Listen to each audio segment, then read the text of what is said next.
All right, we're ready. We're live. Yes. You on? Okay. So, welcome to the regular town council meeting for the town of St. Paul, Monday, March 10th, 2025. Call to order at this time. Mr. Simmons. Here. Mr. Trevino. Here. Mr. Graham. Here. Mr. Swanner. Here. Mr. Dryden. Here. Mr. Nail. Here. Okay. I want to thank everybody for coming tonight for sure. If you would please stand for the Pledge of Allegiance. I pledge allegiance to the flag of the United States of America and to the republic for which it stands, one nation, under God, indivisible, with liberty and justice for all. Thank you all again. At this portion, we have several announcements to make. Most of them are absolutely wonderful. So on May 3rd, we're going to have an election again here at Town Hall. So the following candidates will appear on the ballot in the following for the following council seats. Seat 1, Larry Nail and Jason Sabatka. Seat 2 is David S. Dryden and David Thomas Ginsler. Seat 4 is J.T. Trevino.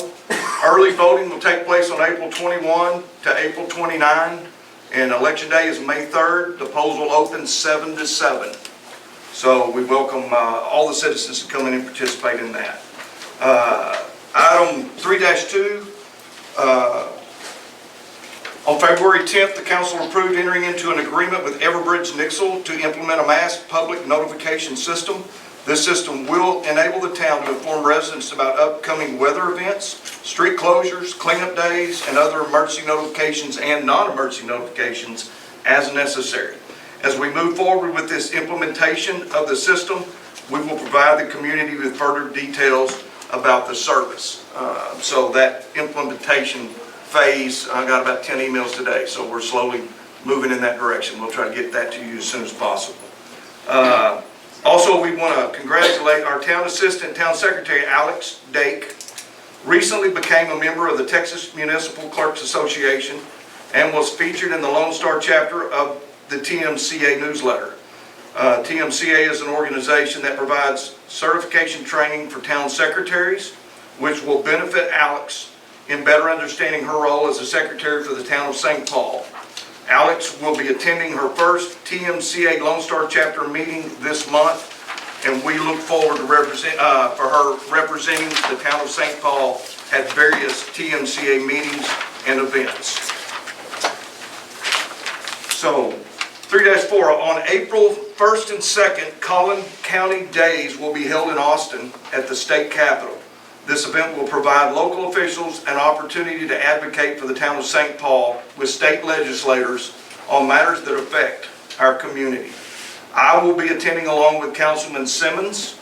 If other elected officials wish to attend, please notify Alex by Friday, March 14th so that arrangements can be made for Austin. At this time, I want to provide the council with a list of few standard operating procedures, SOPs, that staff has established so far regarding town operations. I know this has been a previous thing in the past, and staff has been working on this. I was amazed when I saw what they had done so far. This list represents the top SOPs developed to date, but is not comprehensive. How to pay the bills in QuickBooks, how to record fees in QuickBooks, how to print checks in QuickBooks, and how to reconcile accounts.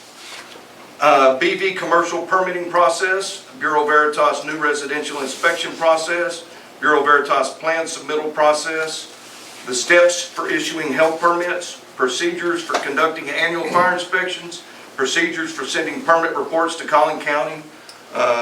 One that wasn't listed, I worked with Alex this week on FirstNet phone accounts and the procedures we need to be able to keep those accounts updated when personnel change here at City Hall.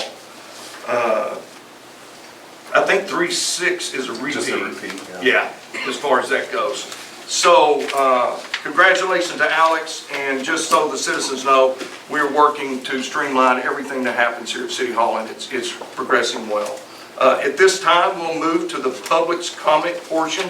I have one request from Joel Halpin from Connection Point Church. If you'd like to stand up. 2601 Parker Road, we're right across the street. I'm the pastor of Connection Point Church, and I'd just like to make myself available, and if anyone ever has any questions for us, in the past. Okay, thank you. Okay, thank you very much. This is the only one I got. Does anybody else would like to speak that didn't fill out a form? So if not, we'll go ahead and move forward with closing the public comment section of this meeting.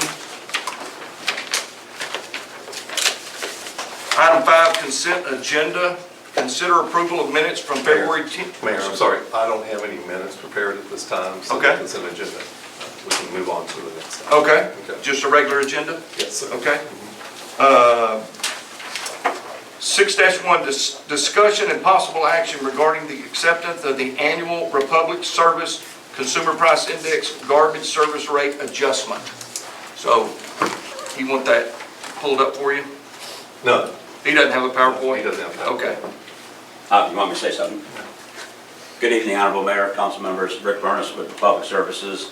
Each year, we request the CPI. We provide at the table to the city manager and the final, the right corrected rate, and the adjustments, I believe, was at 5 point. There we go in here. Came in at a 5.59% this year with the water sewer trash index. That's part of the amendment we did back in 2022. So that's just the annual adjustment that we request.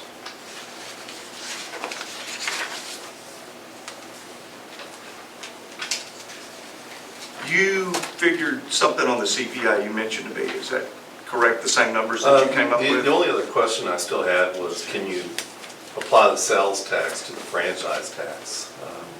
And I know his Republic Service is looking into that as well. Yeah, we have our legal tax attorneys looking at it. I did back check everybody in North Texas and throughout Texas, and it's a franchise fee. That's part of the rate, not a franchise tax. So that fees, although it's broken out to see where it is, your total monthly rate is all inclusive of one, and we tax on that total monthly rate. So I just need further clarity on that. Okay. And that sales tax be applied to the franchise. But the staff's recommendation is we accept. Yes, yes, sir. I'll move to accept. So there was something about bundling with twine, which I thought we didn't have to do, and that was in the verbiage as well, right?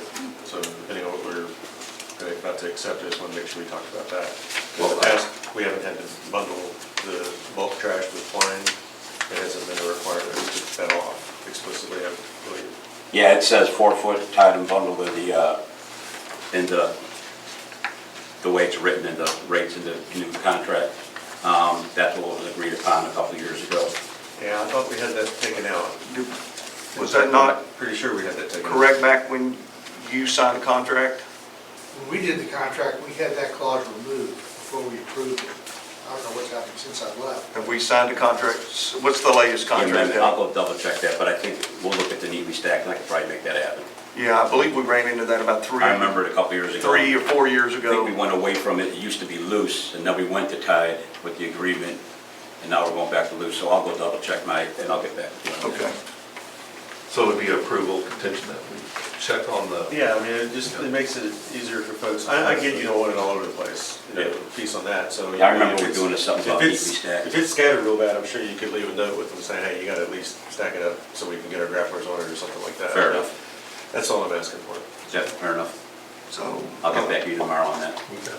And then while we're discussing this just a little bit, we've had some citizens that have made some comments about, it's an opinion based on the 4 yards. And sometimes if it's 4 yards in one bag, they're leaving the one bag. And We'll it's pull a the, video on that to make sure it isn't, if it's 4 yards in one bag, I'm sure they're grabbing they're not that much, I mean, that's so particular. close, Yeah. you would think they would just take They're it not that off. particular, it's probably more like 5 yards in the bag and they took 4, but I'll double check. The other Okay. thing also is we have cameras in all the vehicles now. So if we get any kind of complaint that comes through the city, we can pull video and pull the video of before and after. They take before and after pictures. If they don't, they'll take a picture of before with the 4 yards and whatever was left, so you'll have a before and after picture for backup. Okay, I know didn't neighbors stack it together, which it came out bigger, but they tried to be Oh, on yeah, a it's- solid. It's That's- tough. that's a hard one Some of them are close together. Do we need to notify you in advance on that, if You they do probably do that? because we try to look down on that because all of a sudden you'll have everybody pile in one area. Right. They'll have 15 yards and all, and it could be one home doing it. So we try to say, put it in front of your home, just. for Well, there's some practice. situations where, especially down there where I'm at, where it's No just, room. there's no room. If you let us know where that Because is. you guys can't get down Sunny I'll Lane. take notes in it. I'm sorry to talk over you, but you can't get down Sunny Lane, for example, and your trucks can't go down that road. And so it has to be stacked at the end of Rolling Meadows, and so it just gets stacked up, you know. If you let them know what areas that is, Yeah. I'll get notes in the system, say these areas are permitted to do X. Okay, okay.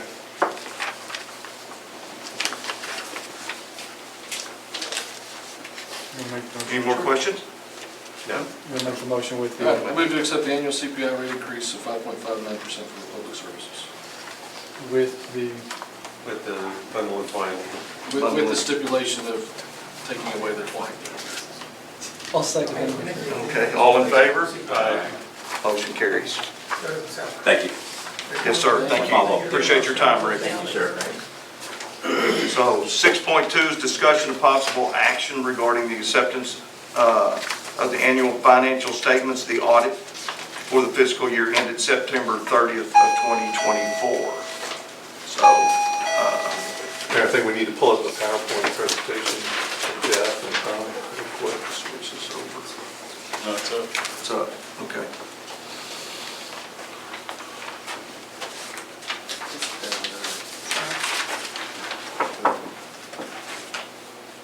I'm Jeff, this is Tung, I'm the audit manager with the Town of St. Paul Audit, and Tung's the audit partner. And we're here to present the 2024 audit results. The next slide, if you could. Okay, so the agenda is, we're going to discuss the objectives and scope of the audit results, the financial statements, and then the financial highlights, and then some recommendations over controls that we have. So the objective is to perform an audit in accordance with government auditing standards, along with obtain reasonable assurance over the financial statements based on the audit areas we perform testing over. So, for example, payroll, accounts payable, revenue, AR, and cash balances. We perform specific procedures over those. Next slide, please. We issued an unmodified opinion, so there's 4 types of opinions you can give. That's the best one. So, did well there, and then. We did some internal control testing over compliance, and we didn't note any issues over non-compliance, but we didn't issue an opinion over that. And then Tom will go on to the financial statement part. All right, so when you say you don't mention an opinion, do you ever give recommendations? And Oh, yeah, we'll get lots of recommendations at the end, yeah, of course, yeah. So, yeah, so the second opinion, for the second letter is if we find any deficiencies or non-compliance, we'll report on that letter. But if we don't, then, we're not saying that, we're not just disclosing any opinions. We just don't have anything to report on. Good question. All right, the next one. As far as the financial statements, in front of you there should be an audit report. And I'll go over the main components of the audit report first. So on the financial statements, first 2 pages should have the table of contents. And our report is on pages 1 and 2 that Jeff just mentioned. Next one will be the MD&A, where you have the high-level summary of the financial results of the year for the town of St. Paul for the fiscal year. And then the next few pages, 10 and 11, will be the government-wide financial statements. And this is the full gross financial statements where it's presented like a business. Where you have fixed asset, debt, and any long-term assets and long-term liabilities. Versus on pages 12 to 15, those are governmental funds financial statements, and those are on modified accrual basis, or they call it fund basis, where you don't have any fixed asset or debt recorded, only the current year activities recorded on the fund financial basis. So there's a little bit of difference in the accounting standards for these 2 financial statements. And then on pages 16 to 22, those are the notes to the financial statements, and those will include some more details of the financial statements, line items, that will discuss more on the policies, the accounting policies, and how the treatment was. And it will follow by the required supplementary information, which is the budget to actual comparison on page 24. next slide, please. As part of the financial highlights, I'll go over the government-wide financial statement first on pages 10 to 11, or you can also turn to page 5, where it has the comparison between year over year. So overall, the total asset exceeded total liabilities by 4.2 million as of the end of the fiscal year. And that's pretty comparable from last year, which is about 4.2 million as well. It's an increase of only about 60,000. Of those total net position, we have unrestricted net position of 2.4 million as of the end of 24, and that's in comparison of 2 million as the end of 2023. And this unrestricted net position is something that you can spend for any reasons that is not restricted. Total revenues at the end of 2024 was 950,000 in comparison to 880,000 during the fiscal year 23. So it's an increase of about 70,000 for the fiscal year. At the same time, total expenditures also increased from about 700,000 from last year to 888,000 in the fiscal year 2024. And that resulted in a change in net position, which is your net change of total revenue versus total expenditures of 62,000 positive net change in comparison with a positive net change of 181,000 in the fiscal year 23. Next one, please. All right, so next one will be the governmental fund highlights, where this is going to be your fund financial statements. So your general fund revenues increased by 71,000, or it's about 8%, mainly due to the increase in property tax and interest income from the interest rate increase overall. General fund expenditures also were decreased by 151,000, which is about 22%. And this is mainly due to because there were capital outlays projects in FY24 and FY23 that weren't as much in FY24. So with that, we always calculate this ratios of unassigned general fund balance to total expenditures for the year. And this resulted in 4.5 years, which is 54 months of operations. So this means that in case if you run out of revenues, for the entire year, how long would the town last with the current amount of fund balance that you guys have? So we will last about 54 months. That's rare, but that's just gonna show you some measures of the financial position of the town. So as far as findings, we don't have any findings for 2024.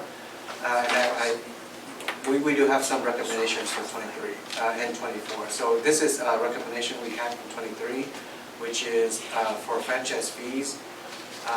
We recommend that the town will recalculate what you got from these franchise companies to make sure if you've got the right amount, and they're not making a mistake or sending you less than what you expected to get.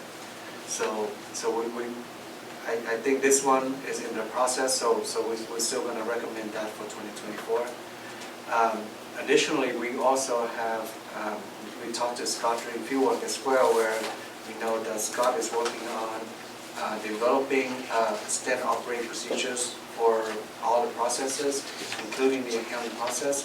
So this would be something that we recommend as well, where previously, when the town is smaller and is probably a one-person shop where you don't really need to develop all these policies, manuals. However, as it grows and as there's going to be transitions and changes, turnover in management, you want to have these procedures in place so that the next person, whoever the next person came in, they know exactly what to do. They can take over without being lost in time or learning. That's the biggest one that we want. There was also one more about, there was a lot of road projects that were ongoing in previous years that weren't being tracked appropriately. I guess some didn't start when they should have, or they got abandoned, or So we recommended him, like, better keeping track of all those road projects and making sure, like, are they actually gonna finish this, are they gonna start this one, and like picking which ones are gonna keep going on versus the other ones. But yeah, better track of all the road projects going on, because I know there's a lot. So, as part of the audit, would like to thank Scott and Alex, they're very responsive to the audits, it's a request that we had. So, and we open up for any questions.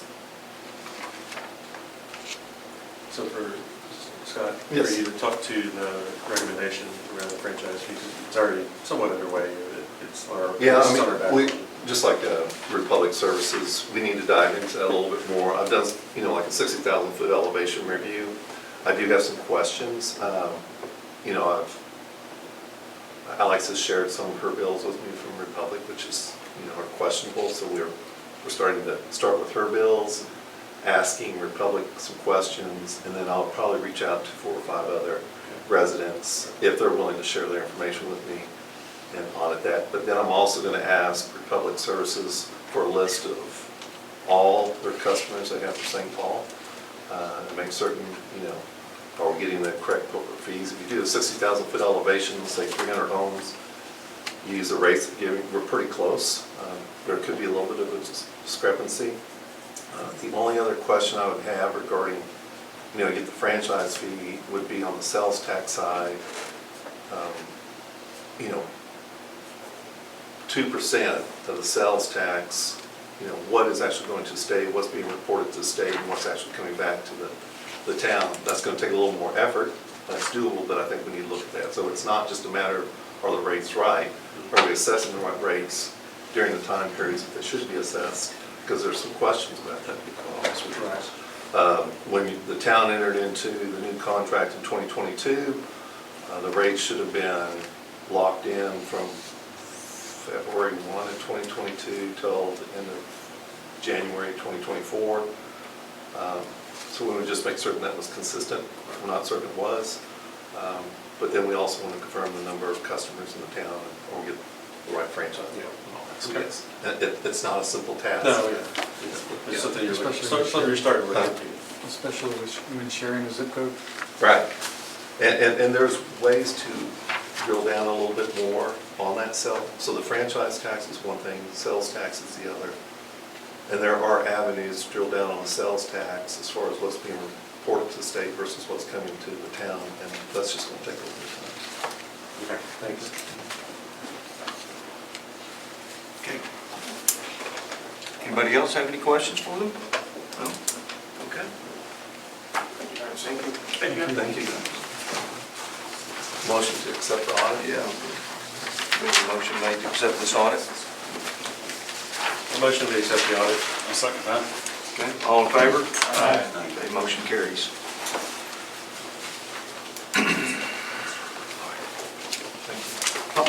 6-3, thank you, gentlemen, appreciate it very much for your time. 6-3, discussion and possible action regarding ordinance number 280-25-03-10, establishing traffic and parking restrictions along certain segments of north and south sides of Lakeway Drive, repealing provisions of any ordinance in conflict with this ordinance, settling an effective date, and providing a penalty not to exceed $500 for violations of this ordinance.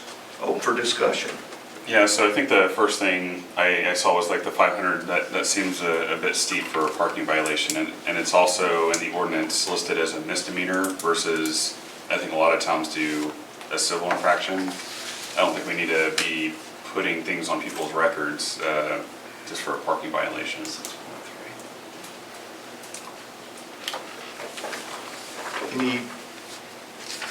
Is that a standard? It's a maximum. It's a maximum.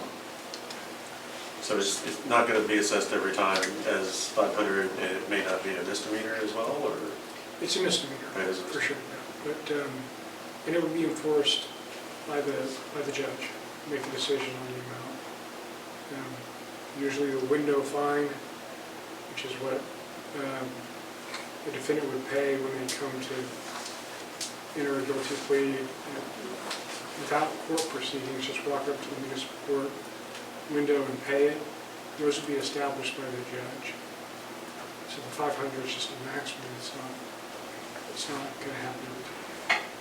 And that probably would be, if they ended up having to go to court over it, it would be something that would be above what a window fine would be. Typically. Yeah. So is it in the ordinance a range, or is it just going to say the maximum of 500? Well, as drafted, it says maximum of 500, Not to exceed. Yeah. but it's within the council's discretion to set a different amount below 500. Okay. Does that help?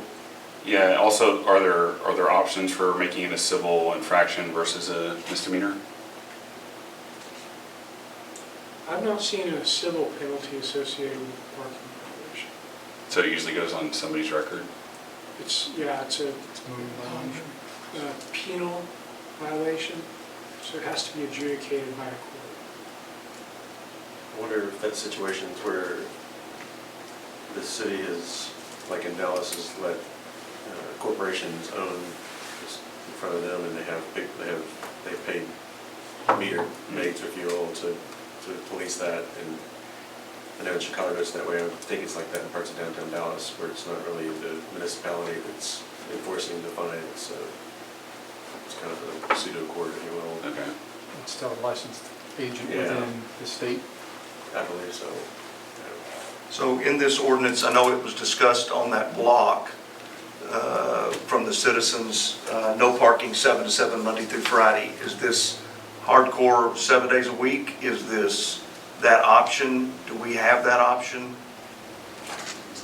My understanding is that it's no parking anytime. That's what it's currently drafted, yes.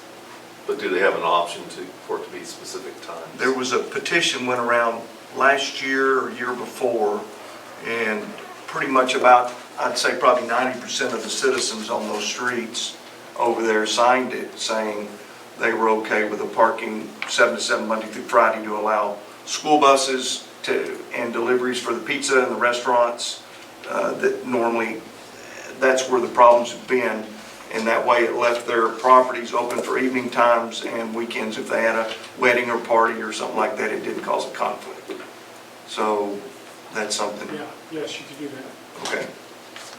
So we're not just limited to KSA's recommendations, we can add to them or take them away. Correct. Correct. One problem I see with it is I see people, kind of contracting or having lawnmowers come and they're parking typically on the street. Is there a way to mark that as a loading zone instead of a no parking for like residential areas? Or could we give them? Residential? Yeah, Does Amazon come up driveways or do they stay on the street? they typically stay on the Both. street, yeah. Depends on how far the house is, but it's kind of a both. Amazon's discretion. I mean, you could make it to where it's some kind of time limit.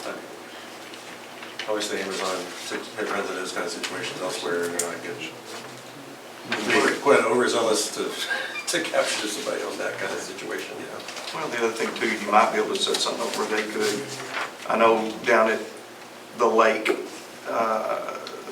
they have, kind of like they do down at the Corps, where they give you the sticker, you put on your windshield, you get in free. We might be able to offer some kind of sign up or something for if they have a lawn service that comes every Friday, so that they can register that, and then we would know up front that they're going to be there for no more than, say, 30 minutes, whatever that might be. Or contractors, if they were doing plumbing work, something along that line, we might be able to. Is that something that's a possibility, Clark? Yes, you can kind of customize it. It would be, I'd say, I've never seen that before, for a residential loading zone. But you would have discretion to do Okay. it. It may be best if you were going to go that route, that we brought a new version of this ordinance back to you in the next meeting, or subsequent meeting. If we adopt something, how easy is it for us to change it or amend it later? So if we adopt something and it's onerous on the homeowners and we needed to change something, how quickly could we do that? At your discretion. Okay. Okay. so we could kind of get the show on the road and then come back next month and, Yeah, I mean, we've got homeowners that are not wanting us to continue pushing this off. yeah. Right. So, I mean, we've got engineered recommendations that we paid for. I would prefer we take action on it and amend it as homeowners, as problems arise. Because we're not gonna know what some of those are until we implement things and homeowners tell us. So you're saying that over the petition thing at 7 to 7? No, I'm okay with the 7 to 7. Okay. That's logical also. Just since that was already done, If that, that's what the homeowners are asking for, then sure, we should comply with that. okay. So 7 PM to 7 AM? 7 a.m., 7 p., Monday through Friday, Is no parking. no parking. Okay, so during the day? Yes. Okay, gotcha. Except for the loading zone. Yeah, so then you don't have to worry about Amazon. Yeah, except for the loading zone that I'll be, I think, through the green in front of the businesses, as far as that goes. Yes, sir. If y'all are gonna put that on that road, I want it on West Shore Drive, especially the upper section. That street is not even acceptable to street. I know, we'll bring that up. I'll take that under consideration. So that's more important, Okay, because we can't get fire trucks okay, stuck down through there. thank you. What road was that, sir? West Shore. The upper side of my street, we got people that park there 24/7. Yeah. Okay, we're going to take a look at all that in the upcoming months. So, thank you. So what do we think about lowering the fine, the max fine? I think that we should leave it to the judge's discretion, it's my opinion. I doubt that he or she's gonna be that punitive. That's just for extreme situations where you have somebody that's flagrant in their violation, probably a repeat offender. We have a sheriff here with us tonight. Are you aware of anything, what the fines are? Do you write parking violations, anything like that? You don't? No, Okay. that's all either HOA or, the seating, we don't Okay. enforce that stuff, so. Okay. So I guess, Clark, what's the typical case? So somebody comes in and parks, and then they get the fine, and then they want to pay it off. Like what, I guess, is that the window fee that we were talking about before? That's correct. What's the typical fee? What would the typical fee for that be? It varies by judge, by court. Okay. So the presiding judge, the chief judge, if you will, would make those decisions based on issuing standing orders. And it does vary. Sometimes judges will want to have that window fee kind of high, maybe not the maximum, but more elevated toward that. So they got room to come down in negotiations, if there are plea negotiations. But still also be able to go up if the defendant comes in with the wrong attitude, for example. So it varies. It's funny because I was part of a panel today that interviewed 5 candidates for a municipal court judge for another city. And they all had different opinions, slightly varying opinions on where to put the window fees. But it's clear that it's up to the judge. So, Councilman Graham, what are your concerns with the price? Why do you feel it's high? I mean, it just feels like just for not a habitual violation, just for somebody messed up, they didn't see the writing, they weren't paying attention, and they're going to be possibly $400, $500 out of pocket. That seems a bit steep to me. So let me paint you a scenario. So you didn't see the speed limit, you were breaking it, does it make it okay? It doesn't make it okay, no. Okay, so if somebody was going speeding down our street or down Lakeway Drive here, or North Rolling Meadows, and the speed limit, non-posted speed limit is, in the state of Texas, is 35, 30. Okay, so at 30 miles an hour, somebody can't slam on their brakes fast enough, do you want them to be, because I didn't see? Ignorance is not an excuse. So just because I didn't see the sign doesn't make it okay. No, I agree with that, but parking is kind of I don't know, it's more of a more minor class in my opinion. If the fines get too heavy, you can always change the ordinance. Right. Okay. But if somebody does that 3, 4, 5 times in the same spot, Judge needs to slap him pretty hard. So I'll make a, let's see here. So, Mr. Avia, do you know what our fee, can you give me a range for the fee that we incurred for the engineering for this? Below 5,000. It was 5,000. 5,000, there you go. Okay, so All right, I'm good. okay. I'm just asking. It's a good approach. I'm trying to justify myself, so I'm Understood, trying to see sure. it from your point of view, so I can get to where you're coming from. Right, it's all about safety. And if the fee is not enough or the fine isn't enough, write a ticket. Okay, I'll pay it. If it's a $10 ticket, I'm just not gonna abide by the signs. Not saying that I would do that, however. I would, but that's. So that's Right. exactly why you have maximum Yeah. penalty up to 500. Okay. That makes sense. We can always modify as need be. Yeah. So, There might be some merit in asking your engineer if there's any issues he sees with the 7 to 7 timeframe. Do you see any issues with the 7-7? I Have don't. you seen In any fact, issues? there are a lot of parking restrictions that are time-based, and in the implementation of the signing and striping that accompanies the ordinance, you can make the signs match so that you're giving the public the information of what is allowed and what isn't.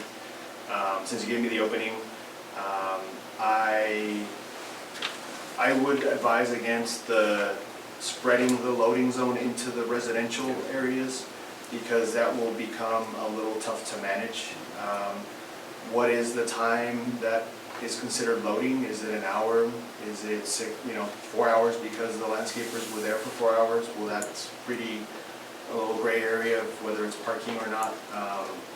I agree with the approach of kind of amending as you see issues come up, but my suggestion with this, just having seen it in other cities, is to try to leave it as black and white as feasible. It makes it a little easier to manage. So then how do we work with Amazon and FedEx? We don't want to ticket them, they're obviously just going to be there for a very limited amount of time. How do we keep someone from being overzealous about that? And I'm not an expert on how they operate, but I think that you don't. They seem to do whatever they want. Yeah. Anywhere, in any And city. in general, the policing authority is not going to want to try to ticket them, because in court it's going to be kind of flimsy. Their delivery, they were there for less than a minute or 2 minutes max, and come on, the judge is going to be like, all right, I don't know why this guy even wrote up a ticket. So. same thing as a yard crew for that matter. They're going to be out and about, so they'll be able to talk to whoever. So that I would would be, at think- least at this stage, that would be our code enforcement department, I guess, issuing citations For parking. Right, until we until we have have. further, So absolute discretion in how they enforce that. Law enforcement discretion, and so Right. there could be an instruction from the town manager that I'm not going to issue citations for an Amazon truck unless it's causing a serious problem. Okay. Larry? The only thing I wanted to do is make sure we didn't do 7 to 7 in the loading zone. I think the loading zone alone. I think that loading zone was all in front of, from 1378 down that side, correct? Green curve? It's Okay. about, I don't remember the exact length, but it covers that frontage enough for it. I think both buildings, I believe that was correct. It's to the first southern driveway, and I can pull it up just to answer the question, but actually, it is, yes, it's just around 50 feet to cover that frontage of that first business, the portion of the business park. Okay. Does that answer that question? I'm saying, as long as we've got to install it, I'm saying our 7 to 7 limit would not cover that. No, that would be for the no parking Yeah. Okay. outside of the loading zone, that's Got it. correct. So, David, any questions? So I guess like, I'd like to see on the map, like what we really plan on painting and where, just so we're on the same page. Do we have, I don't know that we have a map on this. okay. Go for it if you want. See if you can find one. Give us a second. I'll be able to pull it up. Okay. Right here. It's not in color, but it's in. It's not in color, but it's We've got the. like the fourth page in the end of that section. Appendix C. You got pictures in your packet. Yes.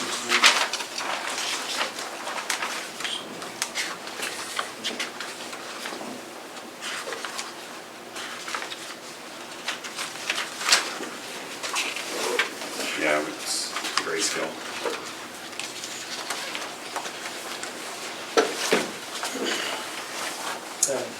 No.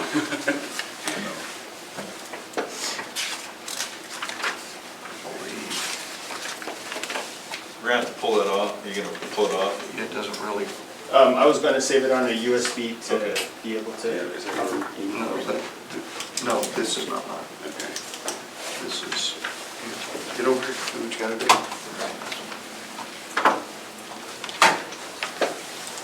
Not here from last time. That's what's still up there from.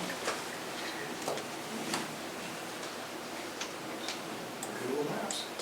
I don't think it's up from last time.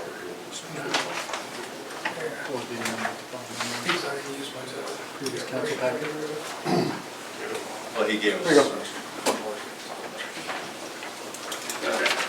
Color bars. Yeah. So green is here, and I thought it went There was a few spots where there was halfway not. through There was not this building as well. Is that not right? No, I think the green was only there until the first driveway, and then I thought we agreed to make the red on the opposing side to the first driveway, so it matches that loading zone. I think, And this is a little bit short of that, because you don't want, so if you got the semi backed up, you don't want any parking right there, right? right. And I think that's something we can modify, is it not? That's correct. The adoption of the ordinance is, the study is, there can be a little bit of daylight between the study and the implementation. Naturally, we might show, for example, a little dot where a sign might be, but if there is a fire hydrant or something that's too close, then it gets moved, and that's not a reason to come back and amend the ordinance or the map. So it's understood that in the implementation and hiring a contractor to do the work, there's some field meetings, okay, it's actually from here to here, in keeping with the spirit of what the study is trying to accomplish. So I think the change on here I'd like to see is I like the no parking on the south side to go all the way to the first commercial driveway. The north side. Sorry, north side. It was- Yeah, he's wanting to match the loading zone with no parking on the opposite side of the street. You're talking about all the way to right here? Yeah, Let me, well, all the way to right here. I'm just trying to match. You want to match the loading zone Yeah. on the Correct. north side. Yeah. On the north side. Otherwise, you're gonna have a case where you still have a bottleneck there. Right. Was there gonna be, because right now people are taking one lane and making it two, making turn lanes. Is that gonna be painted where it's just?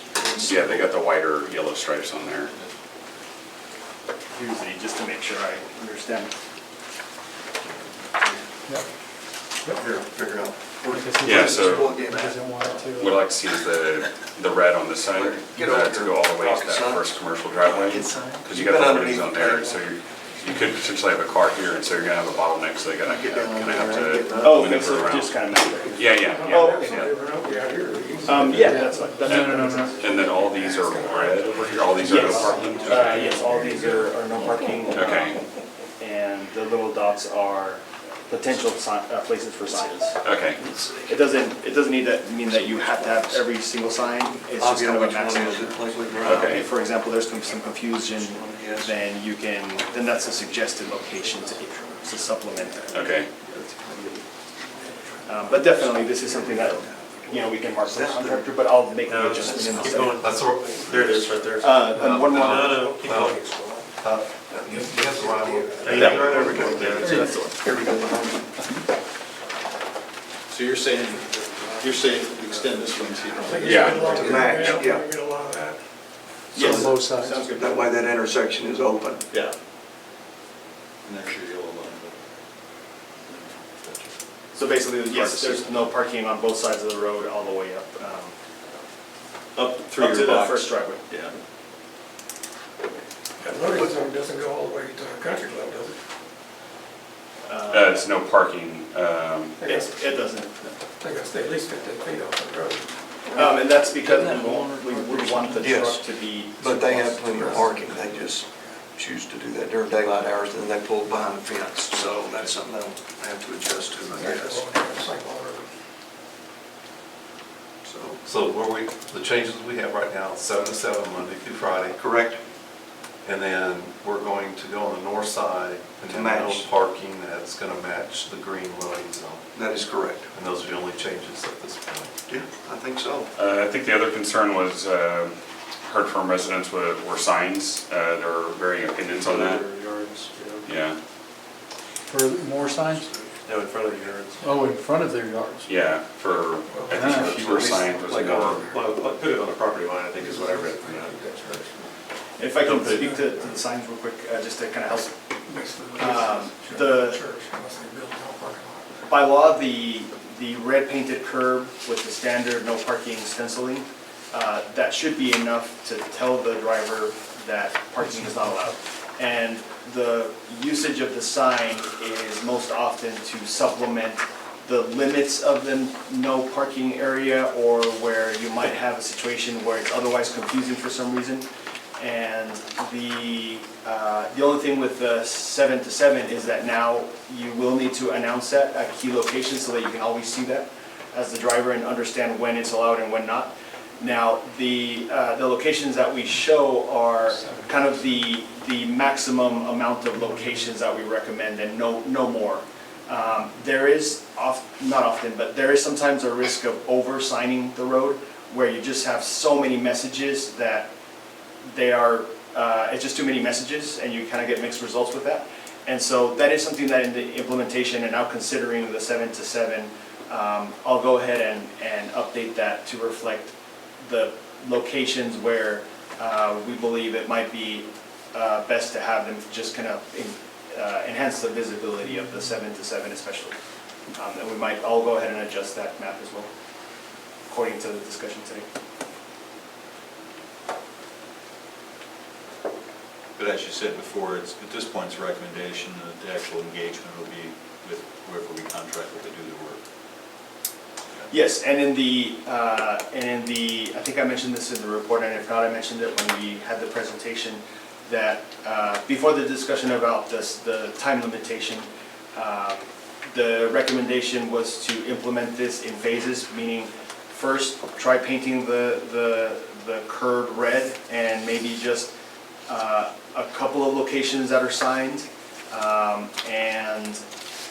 and then if that works, then no need to keep adding signs, versus kind of implementing all the signs, and that saves you a little cost, and also reduces the risk of having too many signs out there at once. Is it gonna be just a red curb, or is it gonna be no parking in? Yes, when I say red curb, it's similar to what you see for like fire lanes. Yeah, but and it it'll says- say no parking on It's the literally, curb. yes, it says Okay. no parking with white letters. And it is a universal,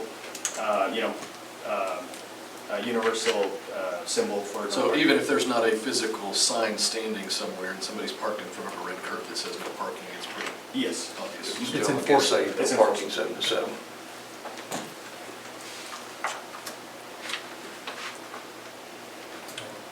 More discussion? Yeah. You good with that?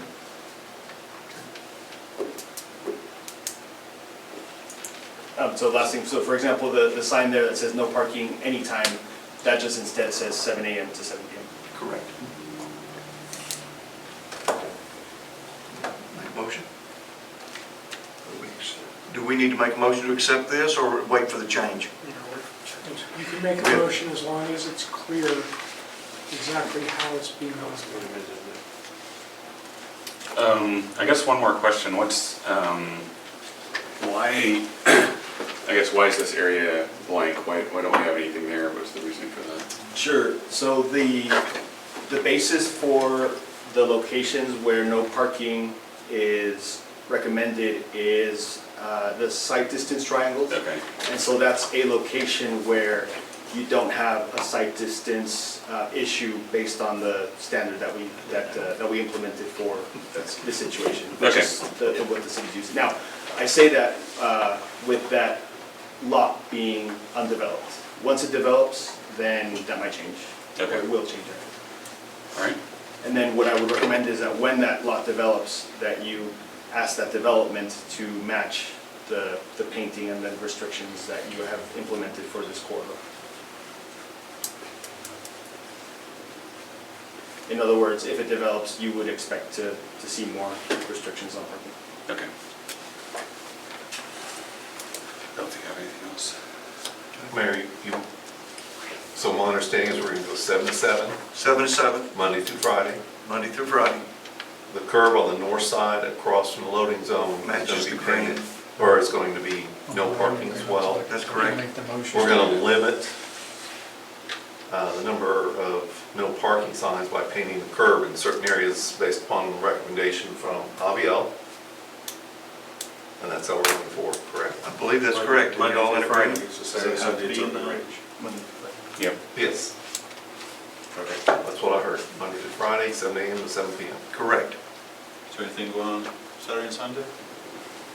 I'm No. okay. I mean, so Saturday and Sunday, I can go park anywhere I want, is what I heard. Well, that's what I heard, Yeah. I'm saying there's no issue for Saturday. Well, I mean, and the Sunday. school buses aren't gonna be running Well, I on get Saturday that. and Sunday. Yeah, it's mainly for school buses and, But can a fire truck get through on the weekends?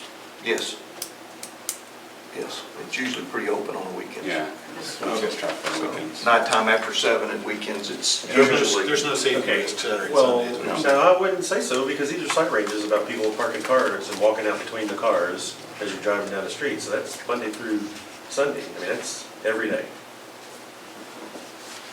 So we're talking about safety, I mean, this is every day.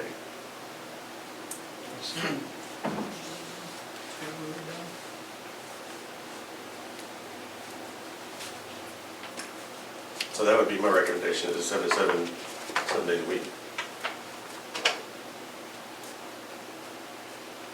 And again, that can be changed if it becomes burdensome to homeowners. that is correct. I guess any of it can be modified at any time. So So, long as the dais would have majority vote.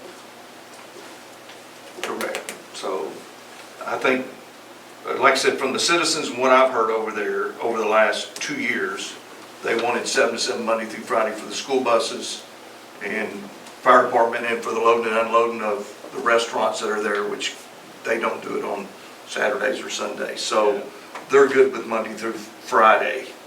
So that's from the citizens that live along Lakeway. So accept it Monday through Friday, and then if If we need to, we can modify. we identify there's a problem, then make it every day. And I'm concerned about if we're basing this on safety. I hear the citizens input and I get that still there's some safety, yeah, Well, the two big safety issues were the delivery trucks and the school bus. okay. And those Yeah, backing should up. not be an issue. Right. And general traffic too, on the weekends is Right. less. There's less traffic on the weekends. So, Okay. you okay? That discussion? Do I have a motion? I'll make a motion that we accept ordinance 280-25-03-10. So with the exceptions of modifying the no parking Monday through Friday from 7 a.m. to 7 p.m. Impose additional green striping on the north side of Lakeway Drive for the loading zone. And to reduce the overall no parking signage on Lakeway Drive to supplement with additional no parking curb painting where applicable with recommendations from the engineering firm or IBL. Now, what was that green striping on the north side? He made a mistake. It was supposed to be red striping on the That's other what- side. okay. That's correct. Okay. There's some other verbiage that needs to be in there too. Setting the effective date of the ordinance providing a penalty not to exceed $5. Oh, there's an actual, okay. Yes, Scott's good. Well, that was just what I wrote. Page 2. No, I'm on page 2. I was not reading anything that's not right. You got it close. This ordinance shall be effective upon the, in addition to all this, this ordinance shall be effective upon the posting and/or publication of its caption as required by law, and the town secretary is hereby directed to implement such posting and/or publication. Okay, do I have a second? I'll second that. Okay, all in favor? Aye. Motion carries. Oh, damn. A good motion. So, 6-4, can you get all that? Yes, I did. Okay. 6-4, discussion of possible action regarding an interlocal agreement for combined municipal court services for the city of Parker and the town of St. Paul. So, open for discussion. Is it the mayor and the town's suggestion that we adopt this? Yes, sir. Yes, sir, it is. I know it's been a long time coming, we finally came together on that, so it did come together. And Is we're there any- ready to move forward. Is there any opinion from our law firm, from our, Mr. Clark? It seems like a very reasonable arrangement for where St. Paul is at in terms of personnel. It seems like it's going to create efficiencies, and it's certainly legal and contemplated under state law. So I set this up with a 5-year renewal contract. So we have yearly reviews where either party, at that point, if they disagree, can terminate the contract, I believe. And again, it's on a 5-year contract basis with options to renew. And so that should give St. Paul at least 15 years of, if everything works coordinated with Parker, for us to have a municipal court and a judge meet state law guidelines for the next 15 years. So Ken, what does the review mean? I'm sorry? What does the review mean, the annual review? They're going to, basically what's going to end up happening on the annual review, the best I understand it is, so the $7,000 is for this year. And so based on how much we use, they're not sure what fees are going to come back to us, but on top of that, they're not sure how much we're going to use this, what does it cost in prosecutor fees. Okay. They're going to reevaluate. So if we use it quite a bit to start with, then it's going to be reviewed every year. So I would say if we use the court at all for ordinance violations, let's say, and we use them quite a bit, next year you might see it go to $8,000. But then if we didn't use it very much, you might see it drop to $5,000. It's all going to be based on the use and the time it takes for the municipal court. It's not expected to change much. It's only going to change based on use.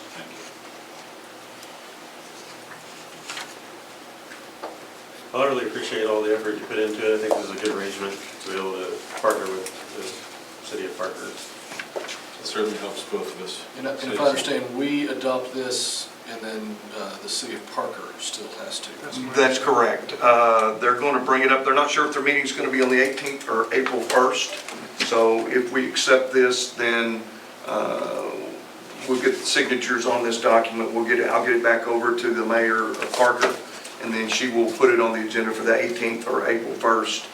And then they can go ahead and accept it on their end. And then at that point, it's going to, like I said, I've got emails out to Travis to try to meet with him to coordinate and put SOPs in place, things we need to do to be able to work with the city of Parker. And they're going to meet with, Travis will meet with Gary over there, their code enforcement officer as well. Just a logistical question, Scott. We're supposed to provide St. Paul and Parker all of court financial, court case related documents and stuff like that. Do you see that this is going to be, something that's going to be difficult to do? No, not at all. So within the current staff, we're okay Yes. providing all this? I mean, there's no doubt our workload is going to increase because you're going to have more enforcement, and we've been anticipating it.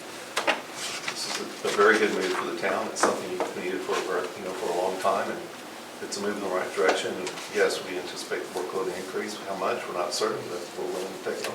And the court clerk over there, in the contract, it clearly says that they're going to be responsible for keeping all those records There's something to do with the money that comes back from the state to St. Paul. So some of that 7,000 will be recouped if fines were imposed, things of that sort. And so the only thing was the exhibit that went to the back, which is a prosecutor fees. If someone wanted to fight this in court, then they have a prosecutor that they bring in, and that attachment shows their current rate for their prosecutor. So basically, we're renting their prosecutor, their court clerk. They handle all the paperwork and just basically give the reports back to us. I'll make a motion that we approve the interlocal agreement for the combined municipal court services for the city of Parker and the town of St. Paul. I'll second. Okay. All in favor? Aye. Motion carries. Thank you, gentlemen. Thank you. Great job, Mayor. At this time, discussion regarding town streets and drainage with KSA engineers. Let's see if we can get to your.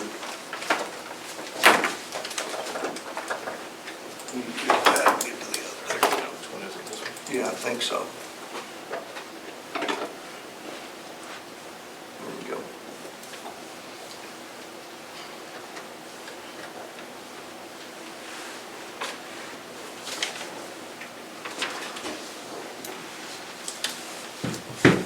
Well, appreciate the opportunity, Mayor and Council.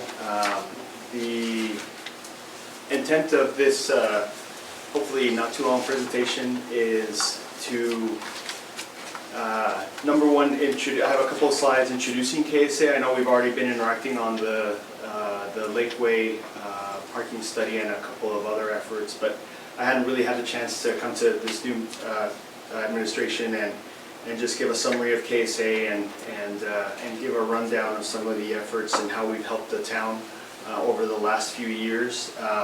I touch on a few projects in the past, some of the ongoing efforts, and I have my writing pad here. I will touch on projects that we worked on a few years ago. If there are any specific questions, I'll pre-apologize if I don't remember something specific, but I'll write down the question and make sure to get an answer. So on the next slide, Mayor, it's just a little snapshot of KSA. We're a multidisciplined Texas-based engineering firm. We specialize in working with small communities, small and medium-sized communities. We are based out of Longview, Texas, with several offices in the state. I'm officed in our McKinney office, and I live in McKinney. And we, as a company, we've been in business since 1978, organically growing by helping communities. There's a little bit about myself in particular. My specialty is roadway and drainage. I've been working with communities my entire career since I started in the early 2000s. I started my career out in New Mexico with a firm very similar to KSA, working with communities. I had a chance to work with the city of Albuquerque for a couple of years, and got to see your side of the table, so to speak. Last year we were acquired by a company called Pape Dawson. That's basically just a bigger version of KSA. They primarily work on tech stop projects, and they have big state agencies as clients. And so all it does is it expands the capabilities that I have to offer cities, because they have just bigger teams and more of a presence in the state. So it's kind of a mutually beneficial situation. The reason to emphasize that point is because through the transition, me as your contact for ongoing efforts doesn't change. But it's something that we're making sure that our current clients know what our status is, because you'll see the KSA and Pape Dawson Company in there. If I can go to the next slide. So I went back into our past projects, and what I did is I created a listing of some of the efforts that we've done. The ones in purple are ones that I have a little slide portion to just kind of touch on, again, high level. And then I also mentioned something that I have been helping on an ongoing basis, me and my predecessor, which is development planning and development in the ETJ, those reviews, and things like coordinating with TxDOT, coordinating with the county. There's just kind of this ongoing effort that it's hard to list out every single development that I've helped review for you over the last 5 or 6 years, but that's kind of one of the major things that has kept me busy for you guys. If we can go to the next slide now. So now I'll jump into some of the previous efforts. One of the projects we completed a few years ago was the design of the Valley View Lane and some Meadowlark and Lakeway drainage improvements. What you see on the sheet there is one of the design sheets. That's kind of what I did. I just kind of extracted some imagery just to kind of help me describe the improvements that were done. So this is down on Valley View. There was an issue where water kind of rushed down and was eroding the roadsides. There was a town-led effort to reconstruct the road, and then our design came in with piping and some erosion protection to kind of route the flows down out to the Army Corps land to the east. And that was completed. That was completed around 2021 or so. If we can go to the next one. That project included this scalpel level effort to get some survey shots of some of the culverts up and down Meadowlark and Lakeway, and make some limited improvements to the way that some of those culverts operated. As you know, this part of the town has a combination of really flat road segments and really steep roadway segments. And so this was kind of the initial effort that was wrapped into that Valley View Lane project, where a contractor made some really limited improvements along those roads. If we can go to the next one. Can I ask you a question real quick? Yes, sir. You're talking about culverts and that flat section, so I know that area over there. Should we as a town have a minimum culvert size that is the basis for all driveways, things of that sort? And if so, what would that recommendation be? Yes, I do believe so, and there's 2 criteria for that. Anything under an 18-inch size culvert tends to be difficult to maintain. Leaves easily clog it up. So the next size down from an 18-inch is about a 12-inch. That's kind of the standard size. And so that would be on the maintenance side, that should be the minimum. As far as the size, so I would say that 18-inch should be the minimum. The size should be based on the upstream and downstream conditions, unless it's an area where there's enough known flow where there needs to be an engineering study behind the sizing of the facility. So think of some of the locations where you might have what looks like a mini bridge. Well, that mini bridge was based off of flow calculations because it just has an area that discharges right to that location that is kind of larger than your typical small subdivision culvert. That would make it to where most of your driveway culverts end up being somewhere between 18 and 24 inches.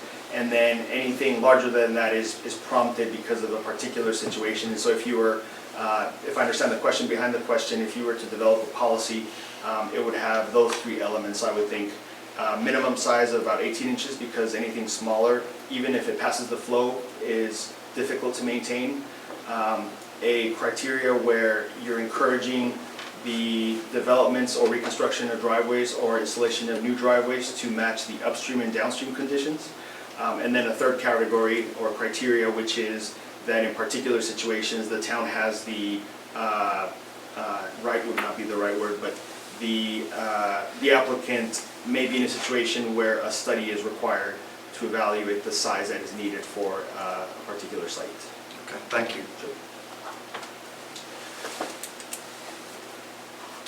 Another project that we worked on is the design of now the wholesale improvements along Meadowlark, Cary, Harlan, and the Lakeway Channel design, which is on another part of the slide deck here. But back then, and I think back then was either 2021 or 2022, council, the direction from that administration was to put together an actual set of construction drawings, a full design, sizing pipes, a design plan that reconstructs the roadway completely for the area that you see in yellow. And so that resulted in the design, which is, I would say, about 99% complete. And during the design, the intent was to look at taking bites out of that construction in potential phasing. I think the intent from that administration was to identify a large grant that could pay for the whole thing. Well, that was not really feasible, just given the profile of the town. And so that project is basically designed, and we have shelved it for when you'd like to relook at revisiting such a big project. And when I say such a big project, it's a couple of $1 million for the construction, which is, I know, larger just from seeing the audit report. It's larger than your 1 year expenditure. So it's understood that it's something that if an opportunity arose for funding such a project, then you'd have a design that's kind of ready, or at least the elements to tackle certain parts of it. This same directive came with the design of improvements to the Lakeway channel. So I think if you go to the next slide, Mayor. These were a part of the same project. And these are improvements just north of the, and I'm blanking on the name of the subdivision, that is just south of Lakeway. Yes, the Cascades. And so this is a little channel, or well, it's not that little, but it just has these erosion problems. And there's a long history that I know Bob is very familiar with, where the two residences that you see on the right side of the aerial photo are actually residents of the city of Wiley, and they were getting erosion from the channel that is in the town of St. Paul. So this was also part of the design. That's actually the design sheet that's pretty much complete. We even coordinated with the HOA because the project would need to go into HOA property. We coordinated with the city engineer. We addressed comments and feedback from council from back then. And so this design is ready to be constructed. And then there was a lawsuit, and then there was an administration change. And so this is part of the shelving that is kind of ready to be constructed should you decide to proceed. Pardon me, in any of all these that get shelved, is there a life expectancy for the engineering? And if so, what is that life? Sure, that's a great question. It's hard to say in an environment where things are changing rapidly. So if you had a design in a location where a lot of development is happening around it and a lot of dirt is being moved around, for example, then the base mapping that is done to design off of is now changing in the field, and so you have some things that are changing. In a location where not a lot has changed, then the shelf life is longer. What usually expires first is the intentions of the owner, meaning the town. So for example, there might be an administration change and the new administration says, well, that's kind of no longer a priority based on what we're hearing from the public, or funding has changed, or there's something that has happened that no longer needs the project. So for example, I know this is totally unrealistic, but this flow actually comes from, it crosses Parker. If TxDOT for some reason had built a huge detention pond that really limits the flow, well, maybe that might have solved some of the need for this project, and so the shelving kind of expires. So it's hard to say a timeline, but in my experience, about 5 or 6 years is when you start seeing enough changes. We reference particular materials that maybe are now much more expensive or no longer available. But for this one, I think it has a long shelf life because not much has happened. It's still the same situation. And Parker Road is most definitely letting flows through. So if anything, it might even be getting worse. Okay. And then in any of that, can some of these projects be because of our expenditures or our amount of bankroll, if you will, can they be phased out? Yes, and it takes a little bit of workshopping of what the phases look like. What's tough with, in particular, rotary projects that have an underground component is that the underground, they get built from the underground up. And so, for example, if you had, I know this is not the case, but if you picture a typical road in Parker or Wiley where they have water, sewer, storm drain, telecom, gas, and you're making some like transformative changes to the roadway. Well, all that work needs to happen from the bottom up, and so you're kind of spending your way from the bottom, and the last thing that the public sees is the new road. And so the phasing, you have to kind of consider, okay, well, do I have enough to actually build a segment of road completely? And if the answer is no, then you might actually delay it until you do have enough funding. That's a great question. On this particular project here, would you say that this area is the most taxing on our funds, more than the rest of this flow? Just where this area and across here, would that be safe to say that? It is, because that's closest to fencing that could be, saved potentially by making these improvements. Okay, because That's the part that just so they- council knows, so Brett Parker Wiley told me this is gonna be Wiley from here back. And so he's already agreed, if we do this project at any point in time, get with him and Wiley will pick up the tab for the Wiley side of that project. That's great. I remember you had mentioned Yep. talking to them. Because yes, that's correct. This would mean the town doing a little bit of work into another city, which is not common unless the project just needs to do that in order to make it viable. So that's great that you have looked up that arrangement. That really helps. And then the HOA is on board as well, so it would just be a matter of reaching out to them. Thank you. Sure, no, thank you. Back in 2020, we put together a pavement condition assessment. This is a very high-level assessment that was based on engineering judgment. I actually did this myself, and it involved basically driving and walking the streets and assigning them a score, largely based on concept of a PCI, which is a pavement condition index. And although it's not a super scientific method, it was scaled down to not turn it into a science project, but instead give you something that's easily deliverable. And so this is just a snapshot of that study that was put together right now. Can I get a copy of that? Sure.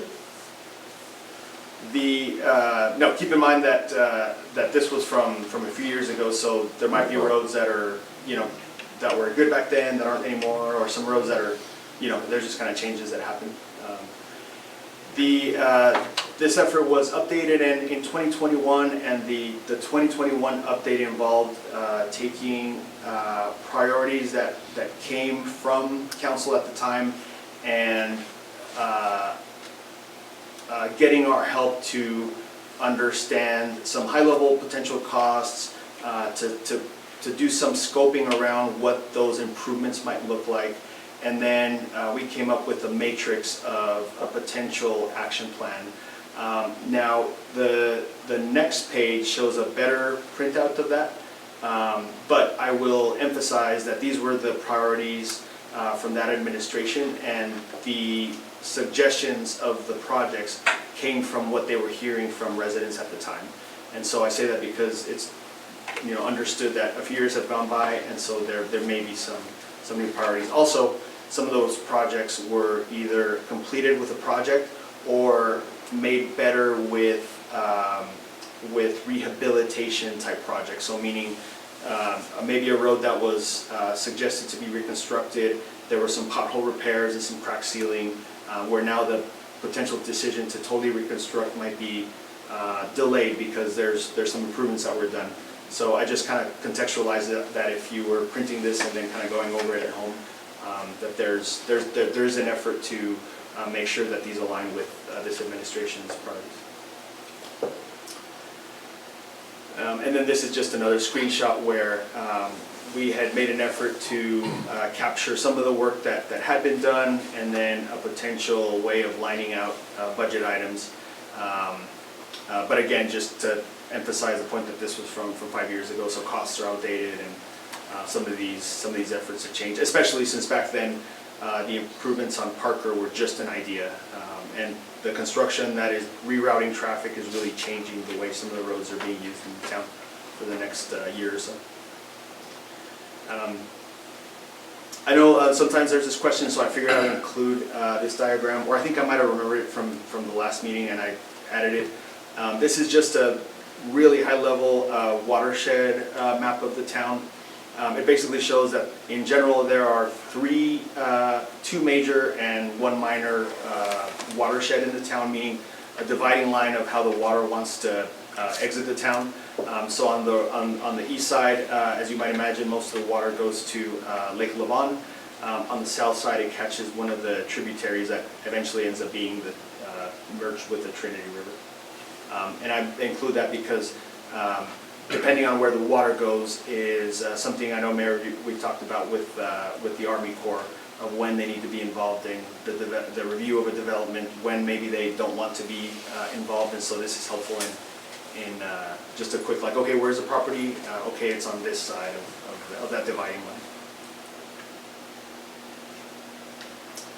line. A year or two ago, Sure. Is with what TxDOT's doing with Parker Road, is any of that going to change materially? it will change some. I don't think it will change a lot of local behavior, but the expansion of Parker Road is in response to more people wanting to drive through the town. Well, we got storm sewers coming instead of open drains, so I'm kind of wondering where they're going to put. Oh, sure. So what TxDOT's design approach is on the vast majority of projects is they have a mandate to safely convey flows to where they went before. And so their storm drain piping sends water that lands on the road to established creeks and waterways. And so that's, here in Texas, the Water Code allows for entities that are involved in land development to do that. They, unfortunately, in most cases, don't have a mandate to reduce the flows if as a region, the receiving river is master planned to accept the increase in flows, as long as they have a safe path to that river. And so there is more water, but TxDOT's designs should not let that water escape there right away. Everything should be captured, but your creeks may see a bit of a change either in flow velocity or just simply the amount of water. But it is things that they're supposed to look at, but they only look so far to a point where the receiving creek or channel was designed to accept that flow, even if it means increasing flow. If they dump a ton of water in a space that was not normally designed originally for that, is that a town responsibility, or is that something we go back to TxDOT for? Sure. The classic example of that is if there is an old culvert crossing across Parker that they now make bigger. And what they will say is that they don't have a mandate to make things better downstream. Their mandate is just to pass the water that wanted to pass there before their project. Now that's sometimes something that is discussed, in whatever public meetings and workshops that TxDOT may have had with the individual cities that Parker affects. But in general, they won't look, half a mile away from Parker and say, we may increase the flow over at this property, so let's detain those flows. That's not normally how those decisions go. But it's hard to say. I haven't, done a deep dive review on the Parker design, so I'm just saying generally how TxDOT operates.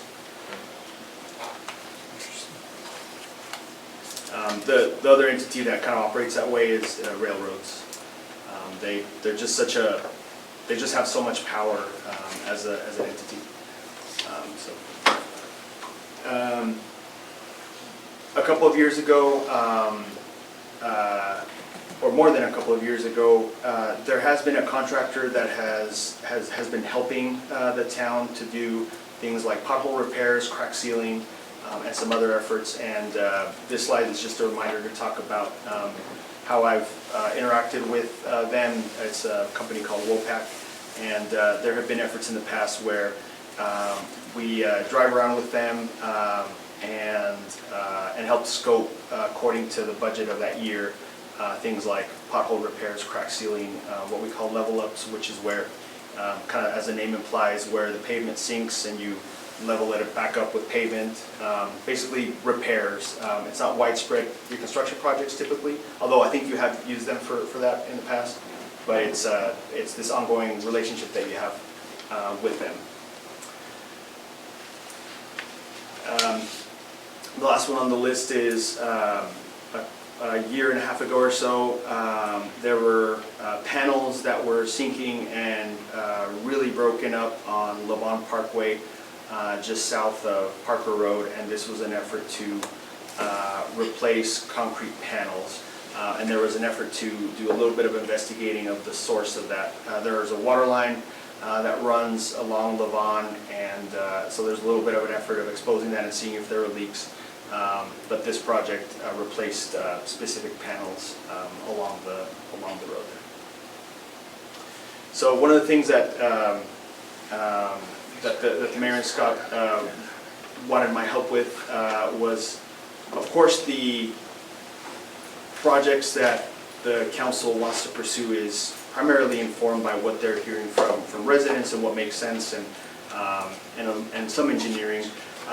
I went ahead and included the top 5 projects, and this is informed from past discussion with, again, past council, some of the discussion that has been had since, my perceptions of some of the priorities that exist today, and not having something that is so burdensome that is impossible to achieve. Number one, there had been a lot of discussions around reconstructing Carolyn Lane. There are several roads that are in the category of Carolyn, but Carolyn is a small enough road where it seems to be a project that affects people that have had a road that has been deteriorated for a while, that is not so unmanageable where it just becomes too large of a project. West Shore Drive is another one in that same category.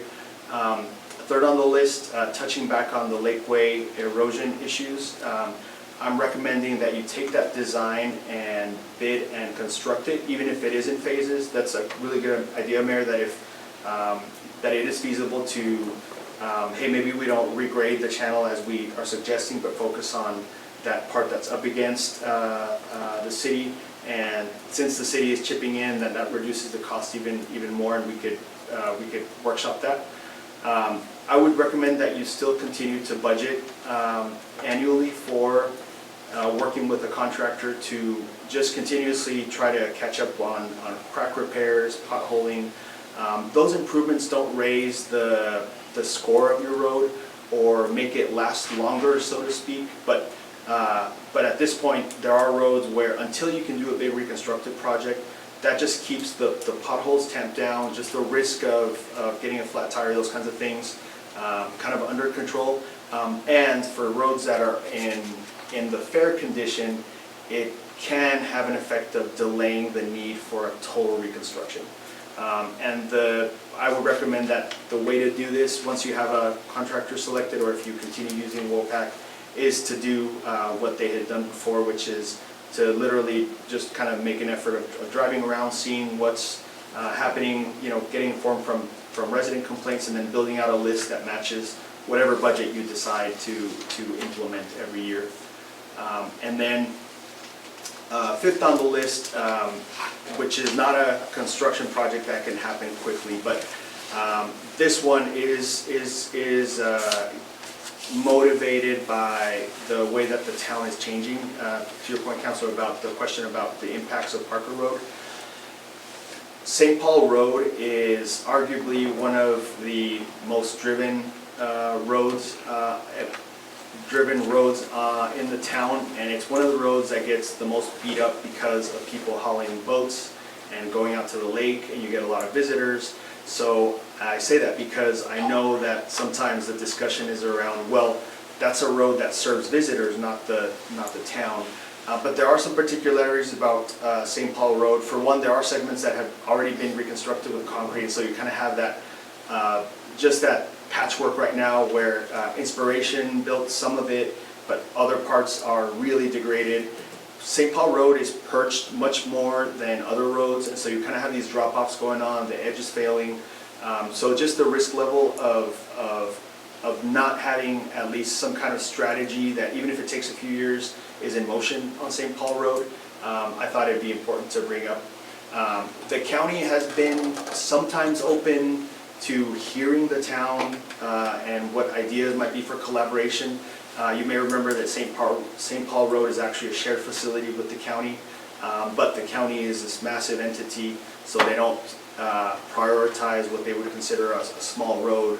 But the strategy there has been sometimes to reach out to specific commissioners, just kind of that route of getting a strategy going. So I realize that it's not something that, next year you're going to rebuild St. Paul Road at all, but I wanted to make sure to bring that up because I do think it's an important effort, long-term effort that should be considered. So with that, I stand for questions. I appreciate your time. I mean, my interest, of course, would be in certain roads, maybe not all roads, but certain high-travel roads like St. Paul Road or other roads to look at potential of concreting those roads so that we have a long-term solution with less yearly maintenance, and hopefully we'll be able to be upkept if we have a good roadbed put underneath that concrete. So I don't know if you looked into that at all, or if that's any part of this. And if I can speak to that, soils in this part of Texas are horrible. As anybody that has attempted to dig a trench knows, and I made that mistake when I first moved here to install a French drain. It is just very expensive to build long-lasting roads here, and there is a challenge sometimes with communities like St. Paul. I work a lot with the town of Sunnyvale, which kind of has a similar context to St. Paul, where you're kind of surrounded by the metro, but you're unique in your rural context. And so sometimes people want to see an asphalt, rural-looking road, but then also want it to last forever, and asphalt just doesn't last here. Concrete is extremely expensive compared to asphalt, but to your point, Councilor, you can design concrete to last 50 years. And that's what you see a lot or what you saw happen in places like Plano, Carrollton, kind of the middle band of the North Dallas area that was built out in the 80s and 90s. And those roads are now failing, but because it's been 50 years.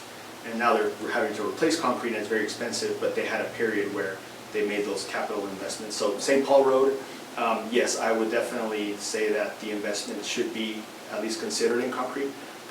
And then there are communities that implement a policy of looking at concrete for local roads. As you can imagine, turning every single asphalt road into concrete here is expensive. So there is a little bit of a policy discussion of what that means long term. And there's some roads that maybe don't need it, or potentially the residents don't want it, I get that.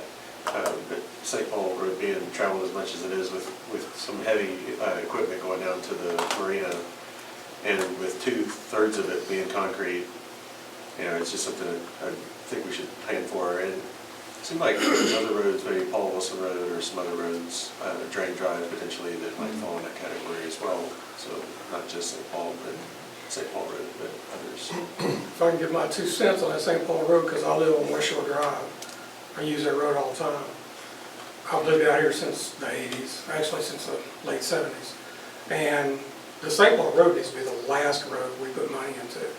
If it gets bad enough, I guarantee you the people down at the park will get the county to come in and fix that road. I've seen it happen. They won't do it. Before. I've seen it. They don't have the money. Plus, the county doesn't own that part of the road. I know they're not the only use. I know, they've got half and half, and we used to split it. They don't. At the part of the road. But that's the last road in the city. Everything that was shared responsibility. Let's stay on topic a little bit here if we can. Well, but still, at the same point, it's still gonna go back to the same thing. I've seen, if those people complain out of the parking lot, that road, I guarantee you, either the county will step in on it, or the park needs to kick in some money on If that deal. anything, it's gone the other way around. We ended up paying for that ramp down to the park because they wouldn't pay for anything. So I don't agree with you. But the other thing I'd like to make sure is clear for the record is the portion of the road that is not concrete is only owned by St. Paul. There is no part, thank you, Bob, there is nothing that we can do with the county to partner with them. They will not take ownership of that road. They will not repair it. I've already talked to the commissioners. Let the park fix in some money. Look how many people travel to the park versus how many people use that road. I understand. Well, I appreciate everything that Abiel has presented. We wanted an update as far as what KSA has Correct. in the past. Let's And, stay on and, topic. and there was obviously a list of priorities presented, I guess, a year or 2 years ago from the prior administration. What I would like to hear from council in the near future, whether it's tonight or the next council meeting, do we align with those priorities that were set by the prior administration? Or do you want to look at a different list of priorities? So the information you received this evening, I'd like for everyone to take it, absorb it, and then we'll come back maybe at the next meeting and we start to set some priorities as far as streets and drainage.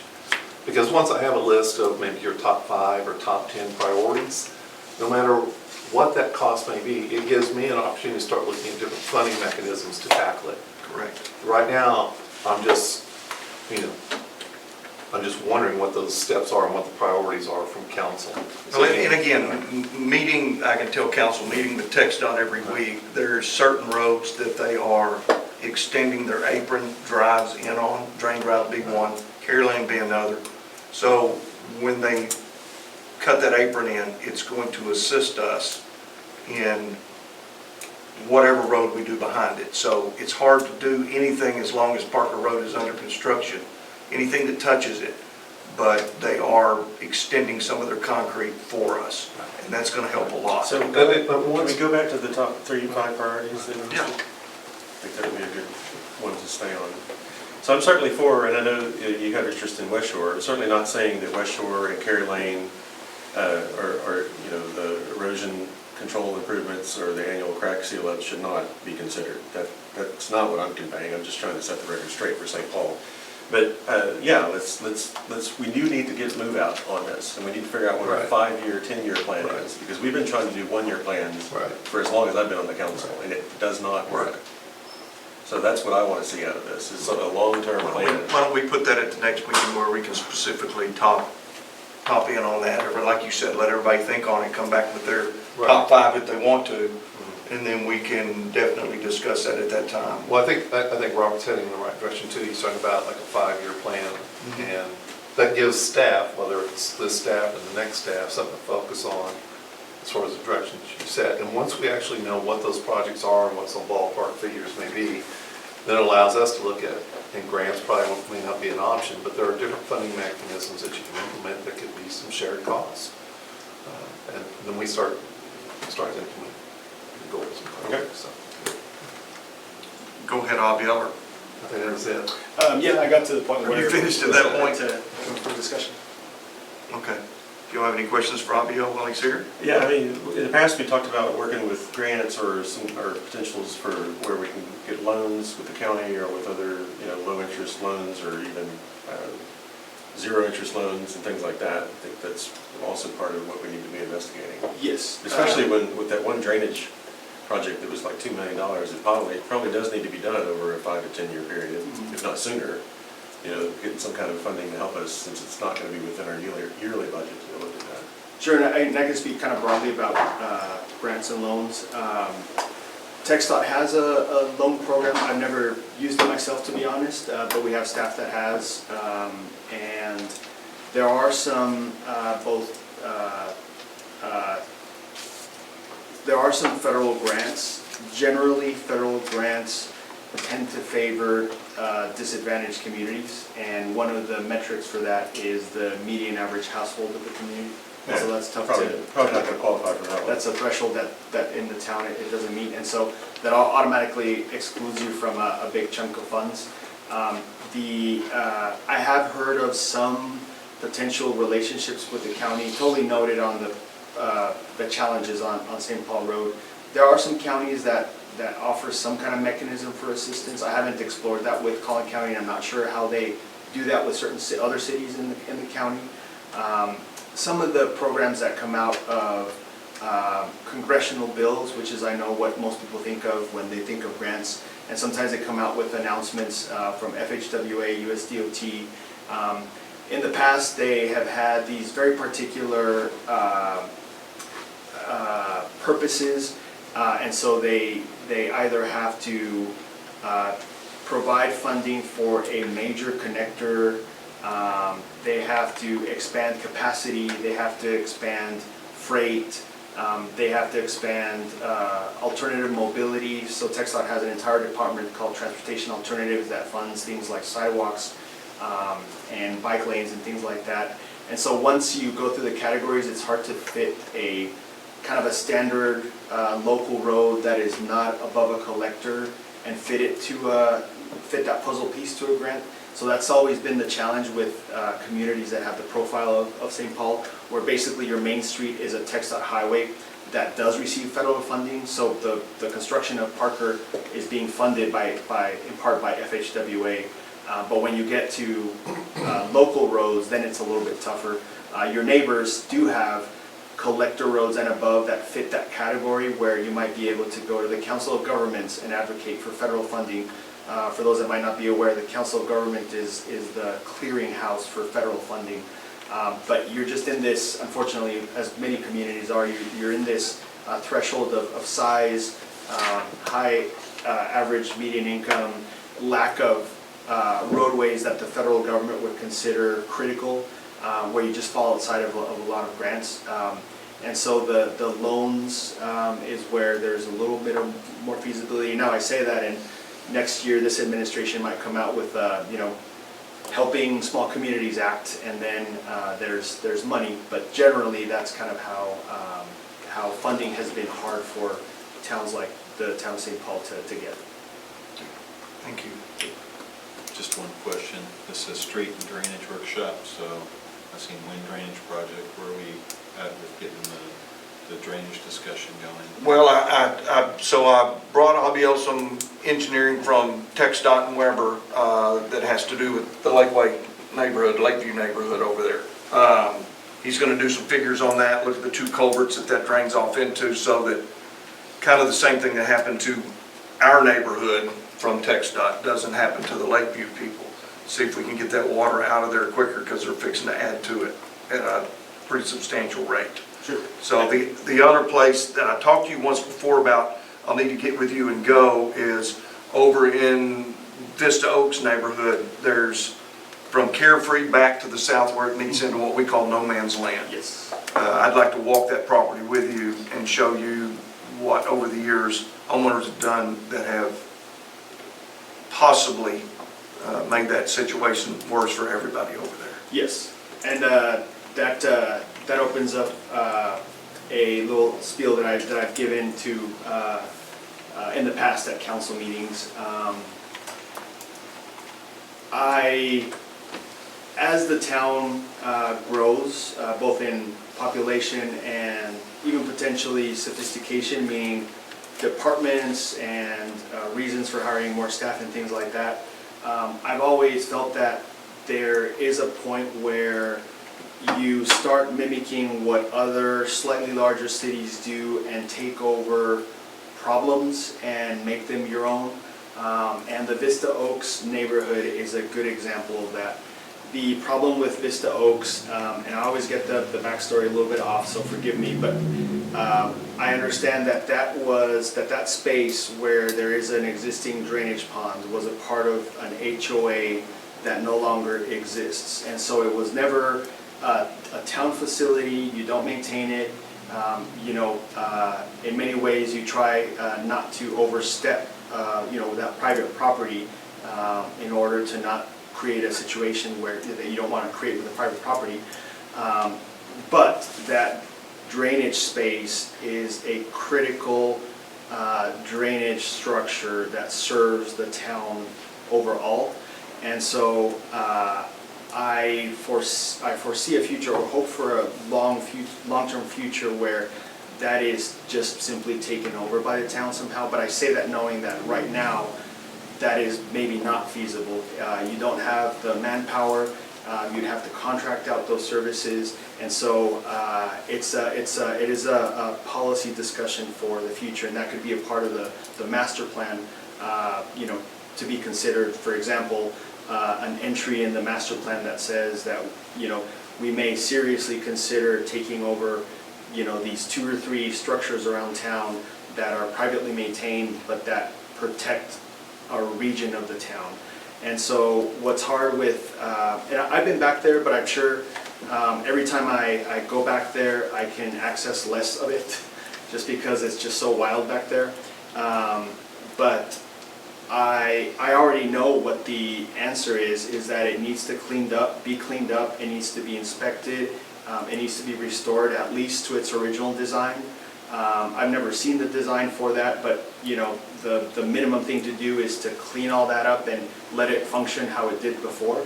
But I know that that means using town forces on a private property. And so you will continuously have that dilemma. And so that's why I lean on doing something that is kind of outside of what a town your size usually does, but it needs to be a decision in the future. Okay, thank you. I think we ran into that in the past, Larry, where our legal at that time would say, don't touch a ditch. You can't touch a ditch because we don't own it. Most of the property here goes to the center of the ditch, whatever ditch it is.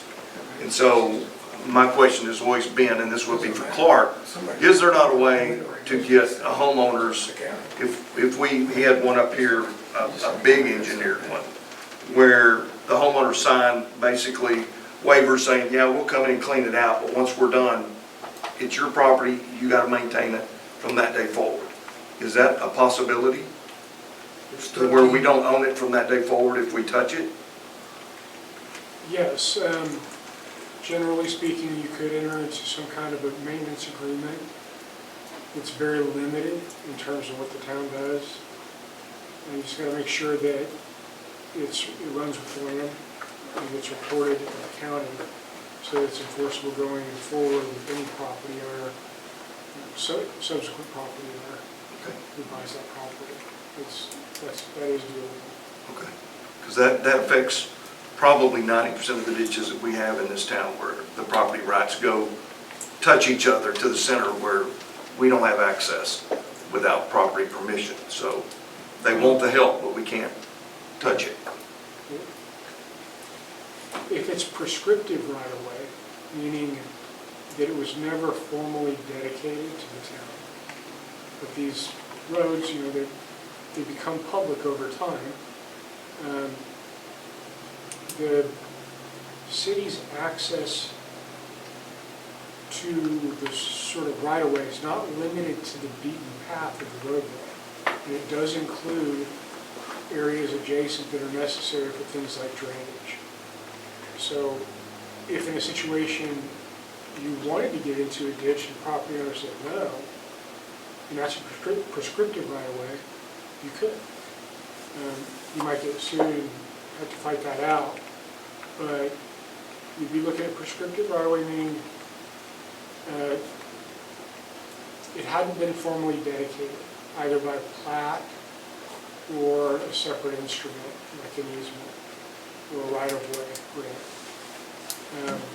It's just that it's in the city, it's a public street, it obtained that status over time, it's traveled by the public, that's a prescriptive right-of-way. As you can maintenance further out than just the paved surface. So ditches would fall into the same category? So. Property owners don't always. Did you run into that problem? I think the property you're talking about is the far west side of.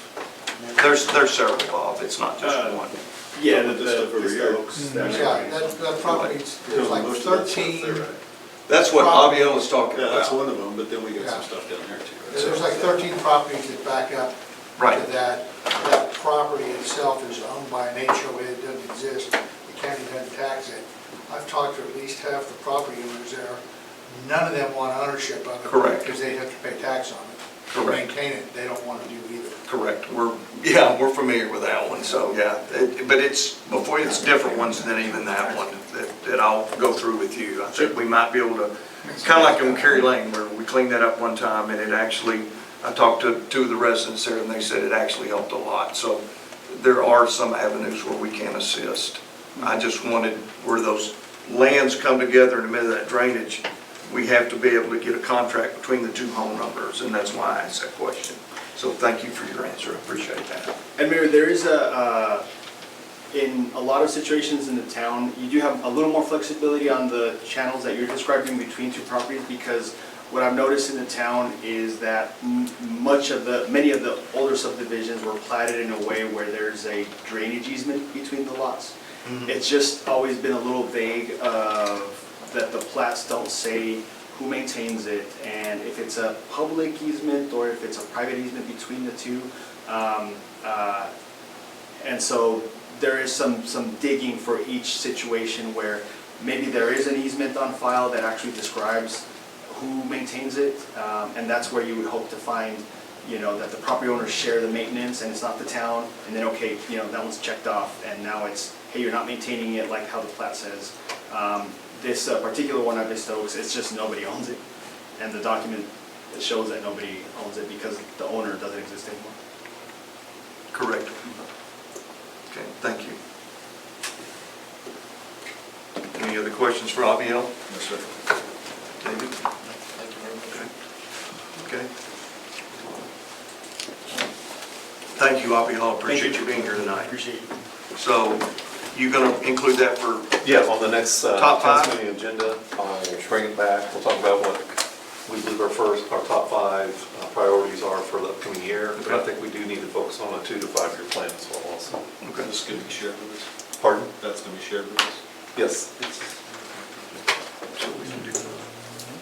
Thank you, Abiel, I do appreciate that. No, thank you very much. At this time, we look at 6-6, and at this time, I'm going to recuse myself since this is my personal property that they're going to talk about. So I'm going to recuse myself and sit as a citizen. If anybody has any questions, they're more than welcome to ask me.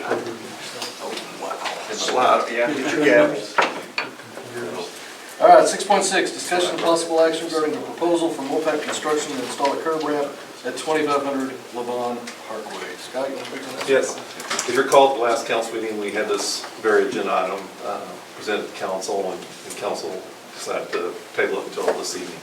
But this is a project that Abiel also presented this evening in his PowerPoint presentation in Levon Parkway, where I think it was in 2023 or 2022, the town came back and repaired some segments of Levon Parkway where there were just different segments of the street that were sinking. And Wolfpack came in, rebuilt it, built the section of the streets back up, which created the curb to come up a little bit higher as well. This particular piece of property, the water was draining from the lot into the street because there was a dip, but when they built the street segment back up, they brought the curb up, so now the property is holding water. The proposed solution from Wolfpack and what Abiel had recommended as well is a ramp curb, which is shown in your packet as well. Wolfpack is willing to come back and make that improvement, which will help drain the lot. I think the cost is somewhere right around $2,800 that the town would have to pay. Abiel has offered to waive, I think it's $3,500 in service fees to cover that cost for the town as well. So what's before you this evening is for council to consider the WOPAC agreement, and if you're willing to authorize staff to move forward with that improvement. It's only that property that's affected? Yes, so the improvement that's in front of you this So it's evening. staff's recommendation that we accept this? Yes. That is incorrect. It's not just 2,500. That's correct. It's, the water that is now trapped is both the neighbor to the north. 2510. So it's a little bit of an issue across both. So what are we doing for 25 That water will be able to get up through the curb ramp as well. So this, it's just that that's the location that is the lowest spot. Okay. It's not associated with the property necessarily, it's Okay. just the location of where the issue was. Now, does 2510 Are they aware that, have they been advised that their property is flooding? Have they come to the town? They have not spoken with me. And I'll say that flooding is not the right word, Counselor. It's water that's being held, but it's fortunately away from the home. So I would think that they've noticed the difference, but it's not water that's like coming into their house or anything. It's just the intent is to restore the way that the water exited that part of the front yard before the project. So the intent is to just restore what was happening before, because the project was between a rock and a hard place where it needed to address that sag, or else the road would have been rebuilt with the sag. Yeah, because for the dollar amount, why are we looking at it? Why isn't it already done? Because it involves an elected official, and I thought it was the best thing to do is bring it before the governing body. And so the homeowner, you say the homeowner, the engineer, and the contractor all agree that this is what needs to be done? Yes, Counselor, and It wasn't the only thing that needed to be done. If you raise your hand, it'd be recognized before you speak. Oh, I'm sorry. You need to stay in order there, sir. I'm sorry. It has not been open to the public. Ken Swanner, 2500 Levon Parkway. So 2510 is my neighbor, and 2500 is me. So when the road was raised, they raised the curb, that is correct. But they also put road base up even with the curb when they finished, and then added dead sod on top of that, which raised it another 1.5 inches. So what they created was higher than the curb where it used to drain over. So what I originally asked for was to remove the road base, new grass put down, and then use my sidewalk, like we had discussed, as kind of like a handicap ramp. Now that I broke my leg, it's a good move. Okay, so, but I did not at that time say, you can use my sidewalk as a culvert to cover 2510's water that drains into my property as well as my property. So there's 3 steps to that: road base, grass, and the culvert itself. And so that's what I would like to see repaired. It's not just the sidewalk. He's correct on the sidewalk. That's the only way to repair this, because they poured it uphill.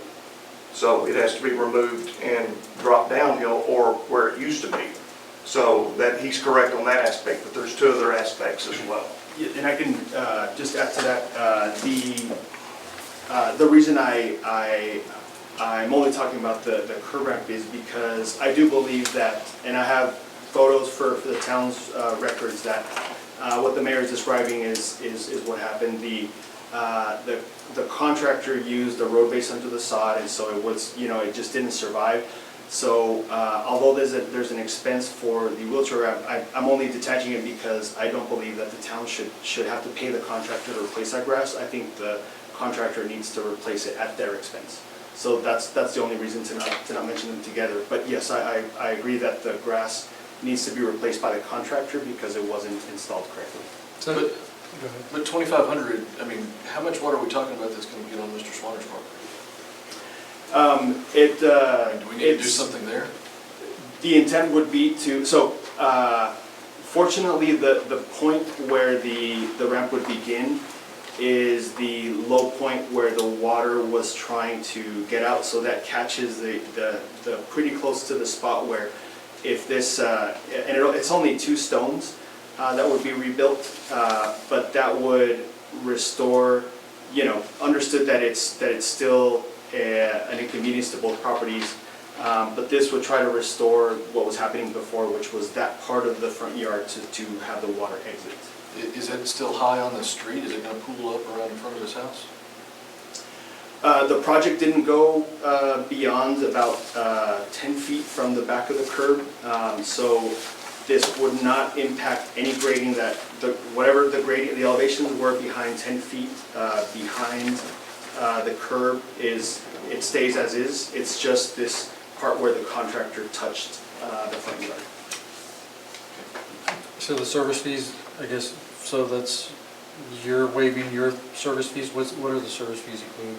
Sure. So as an effort to help to help what's going on, the service fee would be future services that I would not charge for, basically.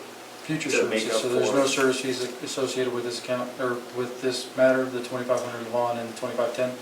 Those are contracts that were already closed, and so that's the proposal in front of you for basically for me to provide some free work so that it's a net zero impact to the town on the cost of the winter. So forgive me, as I'm recalling, because I guess back in 2023, I remember this project, so it was the first time when I guess it's very early entry for a couple of the councilmen that are on the dais today. But was there surety bonds associated with this? Why is there any expenses for this? This was, I believe actually, I brought it up, if that there was warranty then, if we paid for surety bonds or warranty bonds, why are we having to cover any cost? And Sure, Councilor, Yeah. I totally understand that question, and that's why the grass was simply done incorrectly, and so that is in that category. That's why I believe that is in the category. The ramp is something that, because of the challenge in the field during construction, it's extra work that the contractor needs to do, but it is extra work that was not in the original scope of the project. Most construction projects, if you speak to any city, there's usually around 5% or less of change orders. So this would be in that category. So we are asking the contractor to come in and do work that wasn't in the original scope. It's not a deficiency in construction, so to speak. It's something that we're looking to add. But I recognize that it was a rock and a hard place situation. It was a slight change to account for that field condition. But my feeling toward it is that I can help the process by just making it a net zero cost. And any of all this, I hear, right, so 2510, water is going from 2510 to 2500, right, because that's the flow of the water. Is that even legal for us to even go down that path to say, hey, we're going to make this improvement for the 2500 on 2500, and now 2500 Levon has to be willing to accept that water drainage? I'm not familiar with the situation. This is the first time I've heard of it, so Okay. I hesitate to render a legal opinion on it this time. Okay. Mr. Swanner, do you think this will help? Yes, I think the curb will help somewhat, but again, if at 2510, the road base and the grass is not leveled to the same height as the curb that got raised, right now it's above.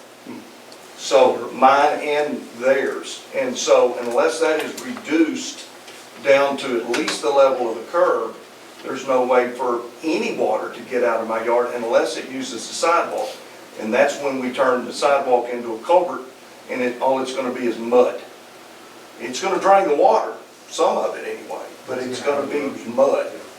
And so I think it's a three-part equation: the road base, the grass, and the curb itself. And so the question is, what is WOPAC willing to do? Aviel's saying what he's willing to do. And so I think that's the question. And so I think I mentioned that to Scott once a month or so ago. The conversations have been between Aviel and WOPAC as far as the best way forward. And WOPAC has communicated to me they're willing to do the curb ramp for the price that's presented, but they're not willing to do the sod. Come back and redo the sod, because I did go back and ask about that. So I reached out to WOPAC. They are willing to put the grass back for free. It's the road base that they weren't willing to take out, but you have to take that out to even replace the grass. So I reached out to them for an estimate, and just by email, and I haven't gotten that estimate back yet. Would a French drain option be better? No. Or like, I have pictures on my phone I can show you if you'd like to see what it is. or like some places, you'll cut holes, like 2-inch holes into the curb to allow for the drainage out of the yard. Has that been looked into? It hasn't. The only thing I'll offer with that is that for both properties, I do believe that's now a piece of infrastructure that needs maintenance that didn't exist before. And so the curb ramp, to the mayor's point, you know, it would be a compromise, but at least it's a compromise that has less maintenance implications for both parties. So, and I guess, again, I would like to put this to rest, because I think we've got, it's been a long time coming, especially with the construction being completed in 2023. So I'd like to just sign off on it. However, I do have concerns with the drainage of water. We've now changed the flow of the direction, right, the drainage of the water, and now we're dumping it onto somebody else's property. So, and now we have to be willing, the property owner, 2500 Lawn Parker, has to be willing to accept that water, and we have to, because that's a liability for them, for him. I would like to see what our legal counsel has to say about that, and make sure that we dot all our i's and cross all our. So is this something that if we did this, what's proposed, and then it fully solved the problem, then we know what next we would have to do? Well, Right, that's my case, is I don't want to have to come back and revisit some of this, because if well, we're we talked, drinking water. this was on the agenda a year or two A year ago, So- right. So, I mean, if we can do this, I'm okay with doing this, but but what I'm hearing is it may not be all that's needed. Right. Sure, Counselor. It's a compromise to try to restore, you know, all project, you know, if you picture the massive changes that TxDOT is doing on Parker Road, there are these negotiations that have to happen with certain property owners where the, you know, driveways are higher, driveways are lower, there's a bigger culvert. So this is just something that unfortunately happened on this project.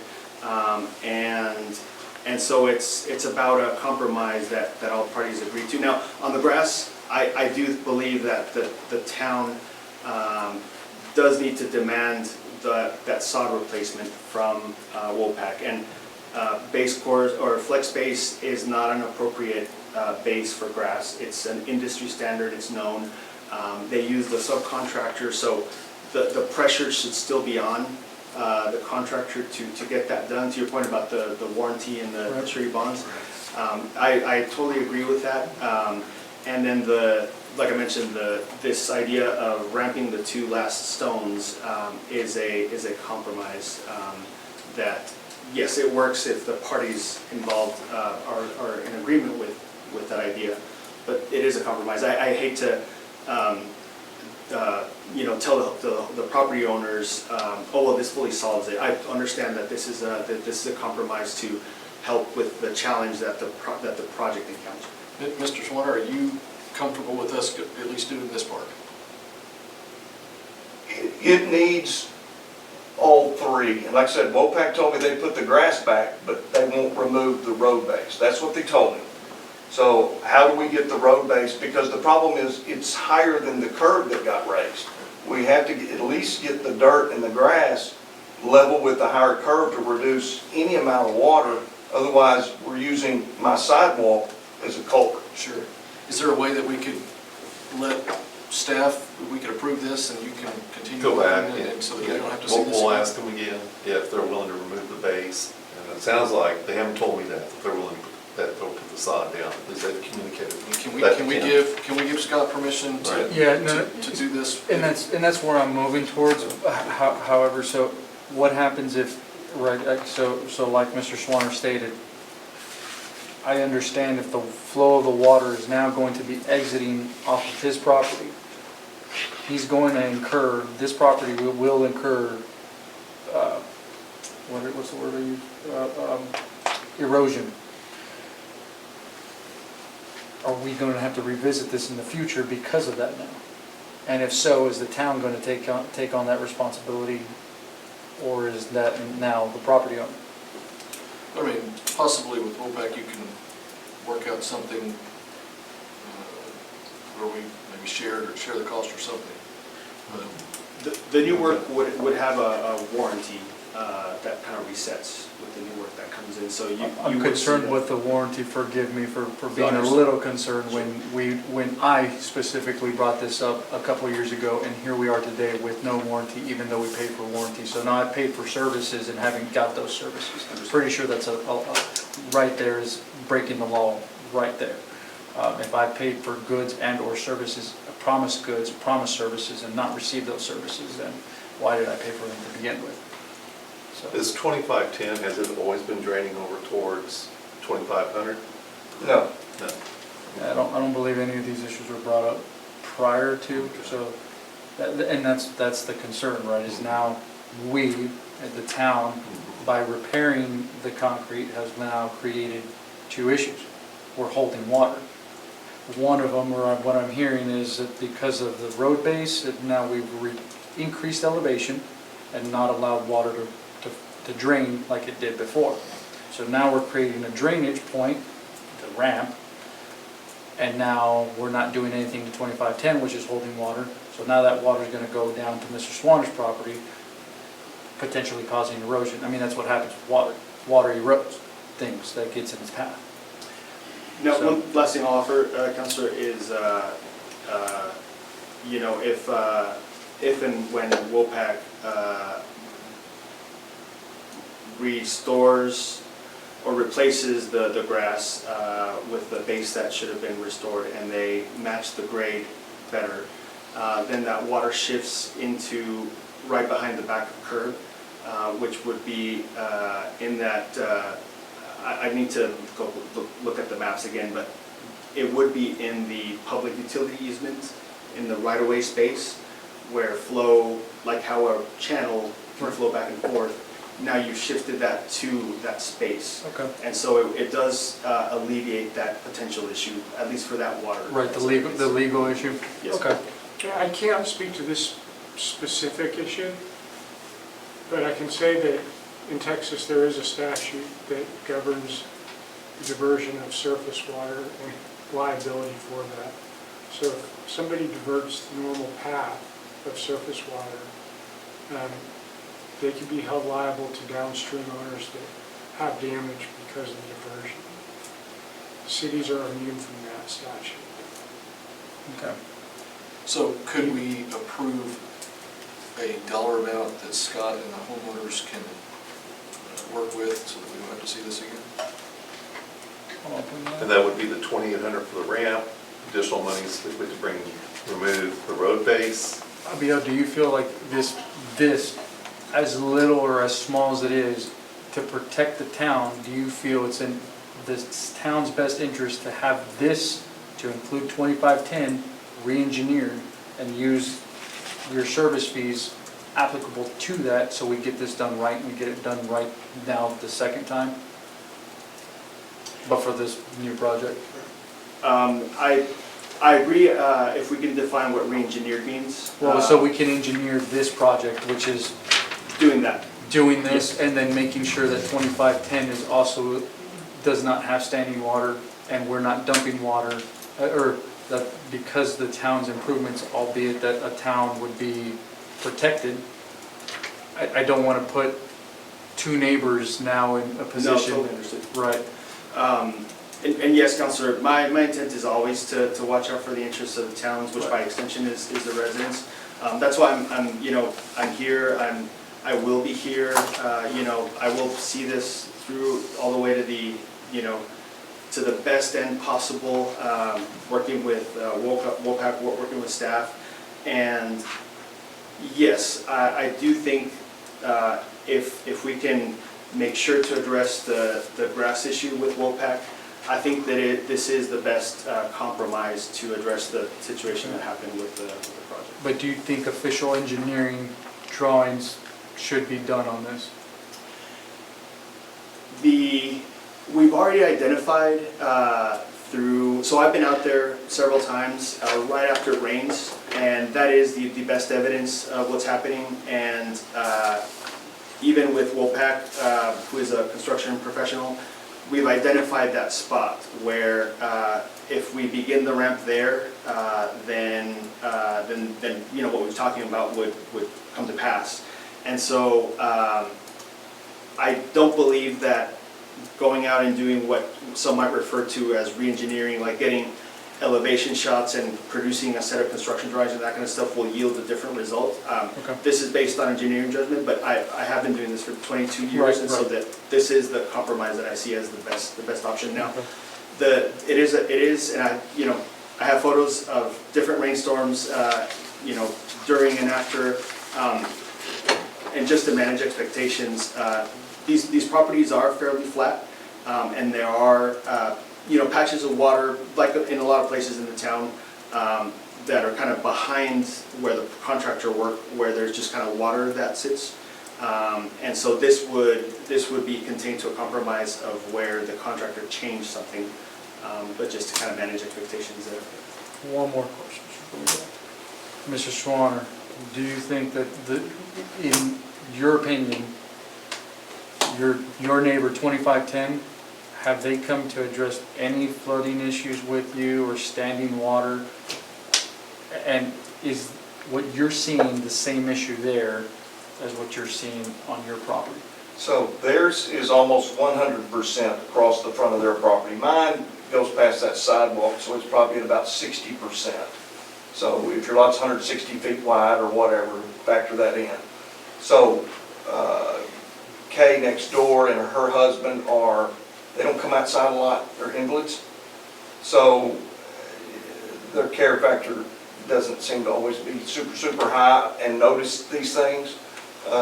She notices the water, but the water, again, where it used to puddle underneath 3 Bradford pears she had removed, it now drifts to my yard because it can't drain off any of her curb. So again, even if you level it perfect and landscape it beautifully, it's still going to hold a little bit of water, but like Abiel said, it would be up near that curb. What they've done now is for about 6 feet back from the curb, it slopes like this, so that water can't even get within 6 feet of the curb. And so it pools from K Coffee's 2510, and it stays right there on that and drains straight down into my yard, where it cannot escape until it gets so full that it ends up escaping back where they didn't repair it. That was the original level. And that's where all the dirt, sand, and everything is running off into the street. So again, it's a 3-part thing. It's road base removal and get it the right level, grass replacement, and then that sidewalk, as he says, that's the solution. And that's a compromise because it's never going to be the way it was. Abiel, have you looked at the So based on the estimate? engineering, the work that you've done so far as the design work, would you be able to give the town a letter that says that it's substantially certain that there would be no damage to the neighbor's property?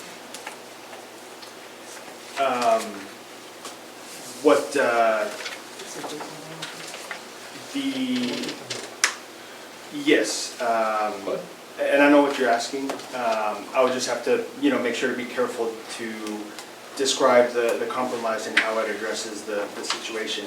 But as far as certifying that, just kind of large scale, nothing will ever happen, that's a little bit tougher, but I understand what you're asking.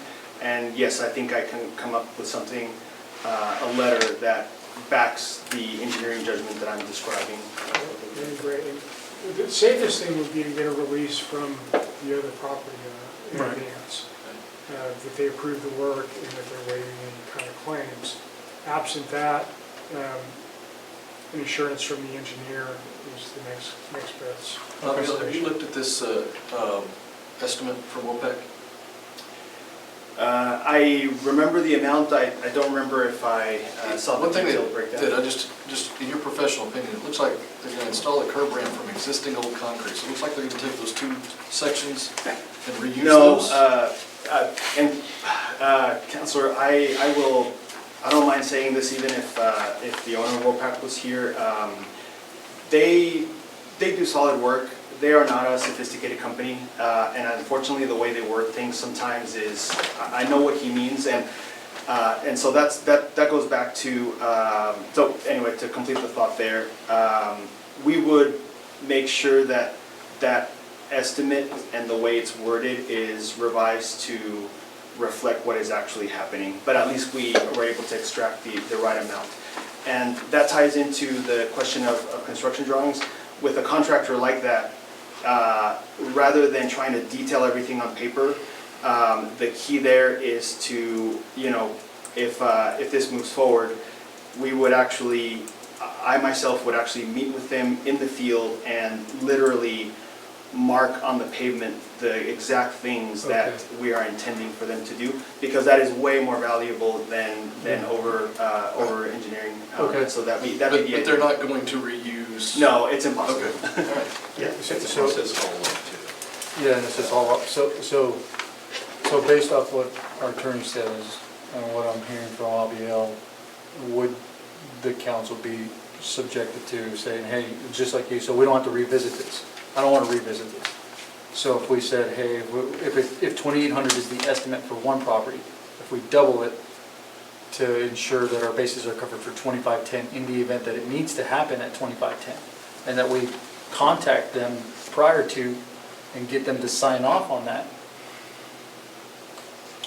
That's not what so, Why don't we give Scott, like an amount that he can work with, and between he and the homeowner and the engineer and the construction people Yeah. get it done? What's that amount is what I'm trying to say. Right, I'm saying, so we can encapsulate both addresses. well, what this is going to include the ramp, it's going to include removing the road base. No, I see it right Ken has talked about. So that's going to be additional cost. Which That's what we're we going don't to know get. yet. Right. Which we don't know, which is why I Right, have an right. estimate here for Right, 2,800. but they're going to provide the sod, so we don't have to pay for the sod. And then the only other step that we need is a letter back from ABL, as he described to us, and that's it. Do you think 5 or 6 grand would be adequate to? Right, and that's what I'm saying. Right, I said, I right. understand that you're saying this, but this is one property. And if we're having to engage the other, so based off our attorney, right, so our attorney said we need to get a letter from them, get He them to said sign one off. or the other, the One letter or from the the other. engineer or a release from the property owner, one or the other. One or the other, how, Right. but two is better. If the city caused this problem, you really don't have an option. I You know. gotta fix everything. Which is And to get a why, release from the neighbors, So- that's just screwing the neighbors. so Let's let just me- go fix the neighbors. let me get to that point. So in trying to address both properties, because if there's there's an issue at both properties, and in the interest of not having to revisit this and not having to sit in front of the council, can we just all agree upon an acceptable dollar amount so we don't have to address this and include that second property, the 2510 in here, so we don't have to revisit this? And then if it's more than what we agreed on, bring it back to council, but that way we don't have to. Okay, that's fine, So, absolutely. can we just double it and move, say 6? Done. Okay. Okay, so, So do you have a motion for that? all right, so I'll make the motion that we approve the proposal from Wolfpack Construction to install a curb at 2500 Levon Parkway in the amount of doubling from 2,800 to, so multiply that by 2, 56, Say 6. 6,000, so we'll just bump it up to $6,000. And the additional monies were, if needed, for improvements on 2510 as well. 2510 Levon Parkway. So 6,000 and additional monies if needed to. And those monies would to help alleviate 2510. 6,000 Okay, okay. 6,000 All right, all right. 6,000 total. Right. I second that. In favor? Aye.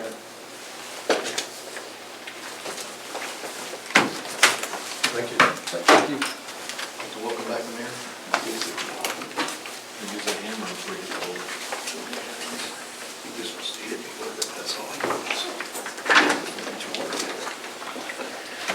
Thanks, guys, I appreciate that.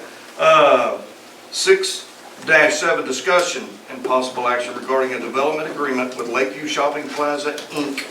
to establish the proposed terms for a new specific use permit allowing for a church to operate at 3990 Lakeway Drive, Suites 109, 110, and 111.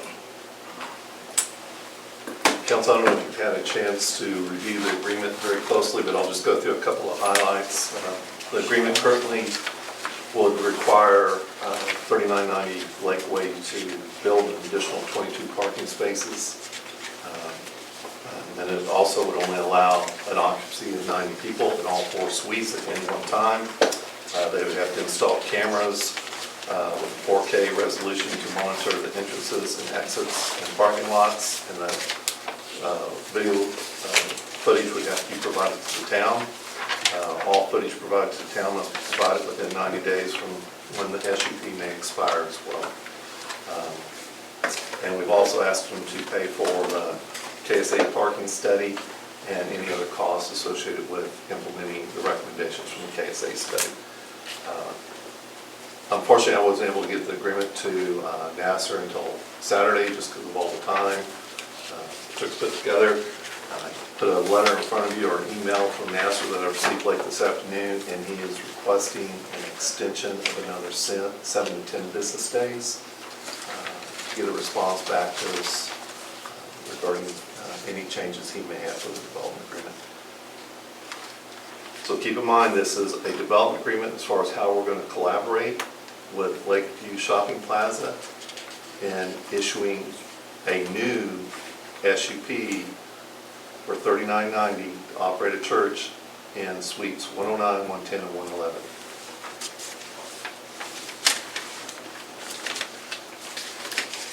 So would it be possible just to get video, we could say every Friday from 1 to 3:15, like just have a schedule so we just get video every week so we can have counts?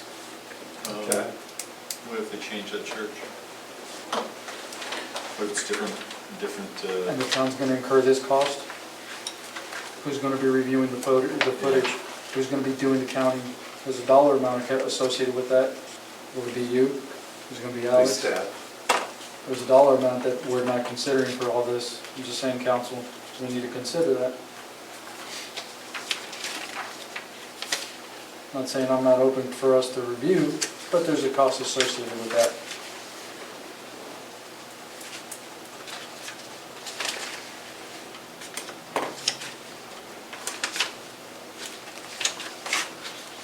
And so basically, if he hasn't agreed to this, and then we agree to the development agreement, then it becomes valid if he agrees without any changes, is that? Well, what I would recommend this evening is that if there's any additional changes or comments you have regarding the agreement, provide those to me this evening. I'll share them with Nasser, but I wouldn't take any formal action until we get his feedback as well. So we can schedule a special meeting after I receive his feedback, or we can wait until the April meeting, which I believe is April 14th. Okay, so if we prove they have one infraction for one Friday, does that, basically, is that going to be the $2,000 fine, or is that basically just saying that this development agreement is no longer valid?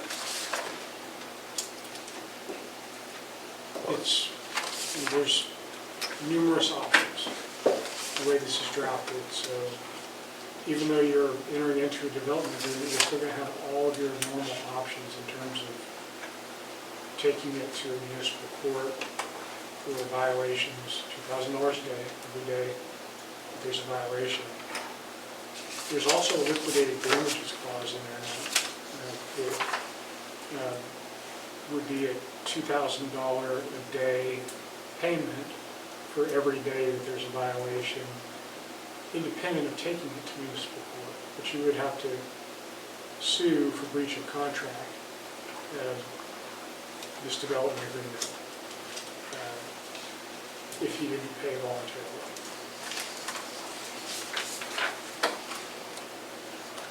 It preserves the town's rights at law or in equity across the board. All of the remedies that the town would have would be cumulative, meaning you wouldn't be forced to elect a certain remedy. The remedies would not be exclusive.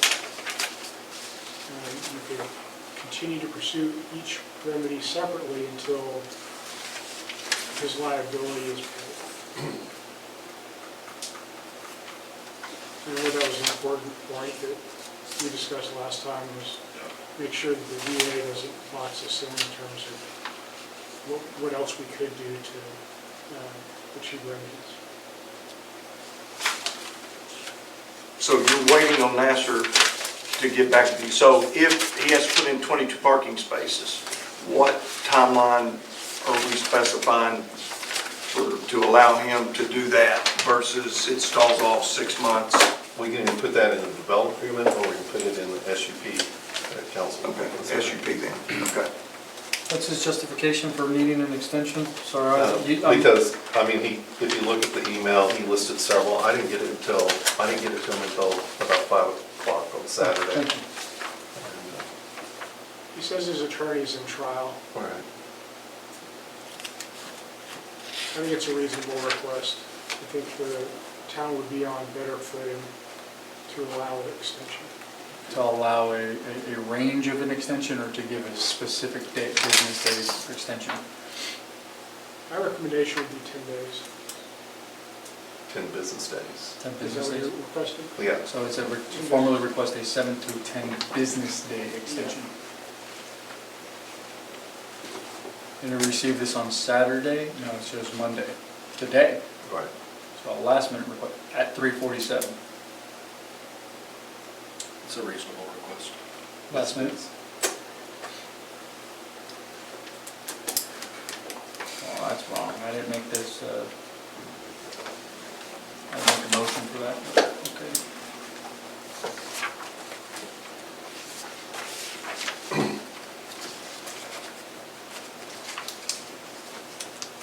Do we have a time frame for the cameras being installed?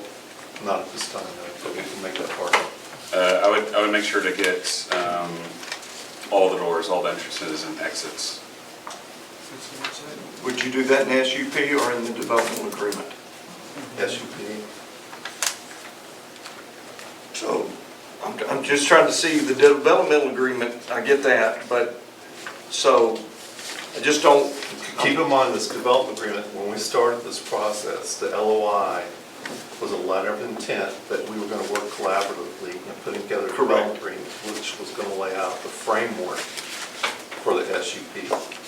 And then we would start drafting the SUP. So whatever we have in the development agreement and whatever we want to move forward when it comes with the SUP as well, we can put it in the SUP. Okay, Right. okay. How is that, how is bringing this to council, to this meeting, or including it in the agenda packet, if he just submitted it today, can he do that? What do you mean? Submit the request today and then give it to us, to council the day of? Sure, I don't do it, I can do anything. I don't know, I mean, we have to announce, Yeah, we do, but he doesn't. but he doesn't, okay, I didn't know. Okay. I think it's reasonable, okay. We can do We don't have 10. to accept it, we can try it. Okay.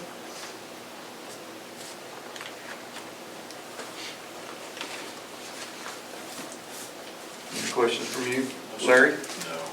Justin? No? JT? Hmm. I think we Come should back do to me. 7 days. Since it's business days, I think we should do 7 business days. Instead of 10 overall? Yeah, because it's 2 weeks. Now we stand before going to town may also monitor this numbers. So they give us an option to say 7. Okay. Does that push back SUP approval? I think that we have May 30th. We were shooting for, I think, the first meeting in May. I forget what that.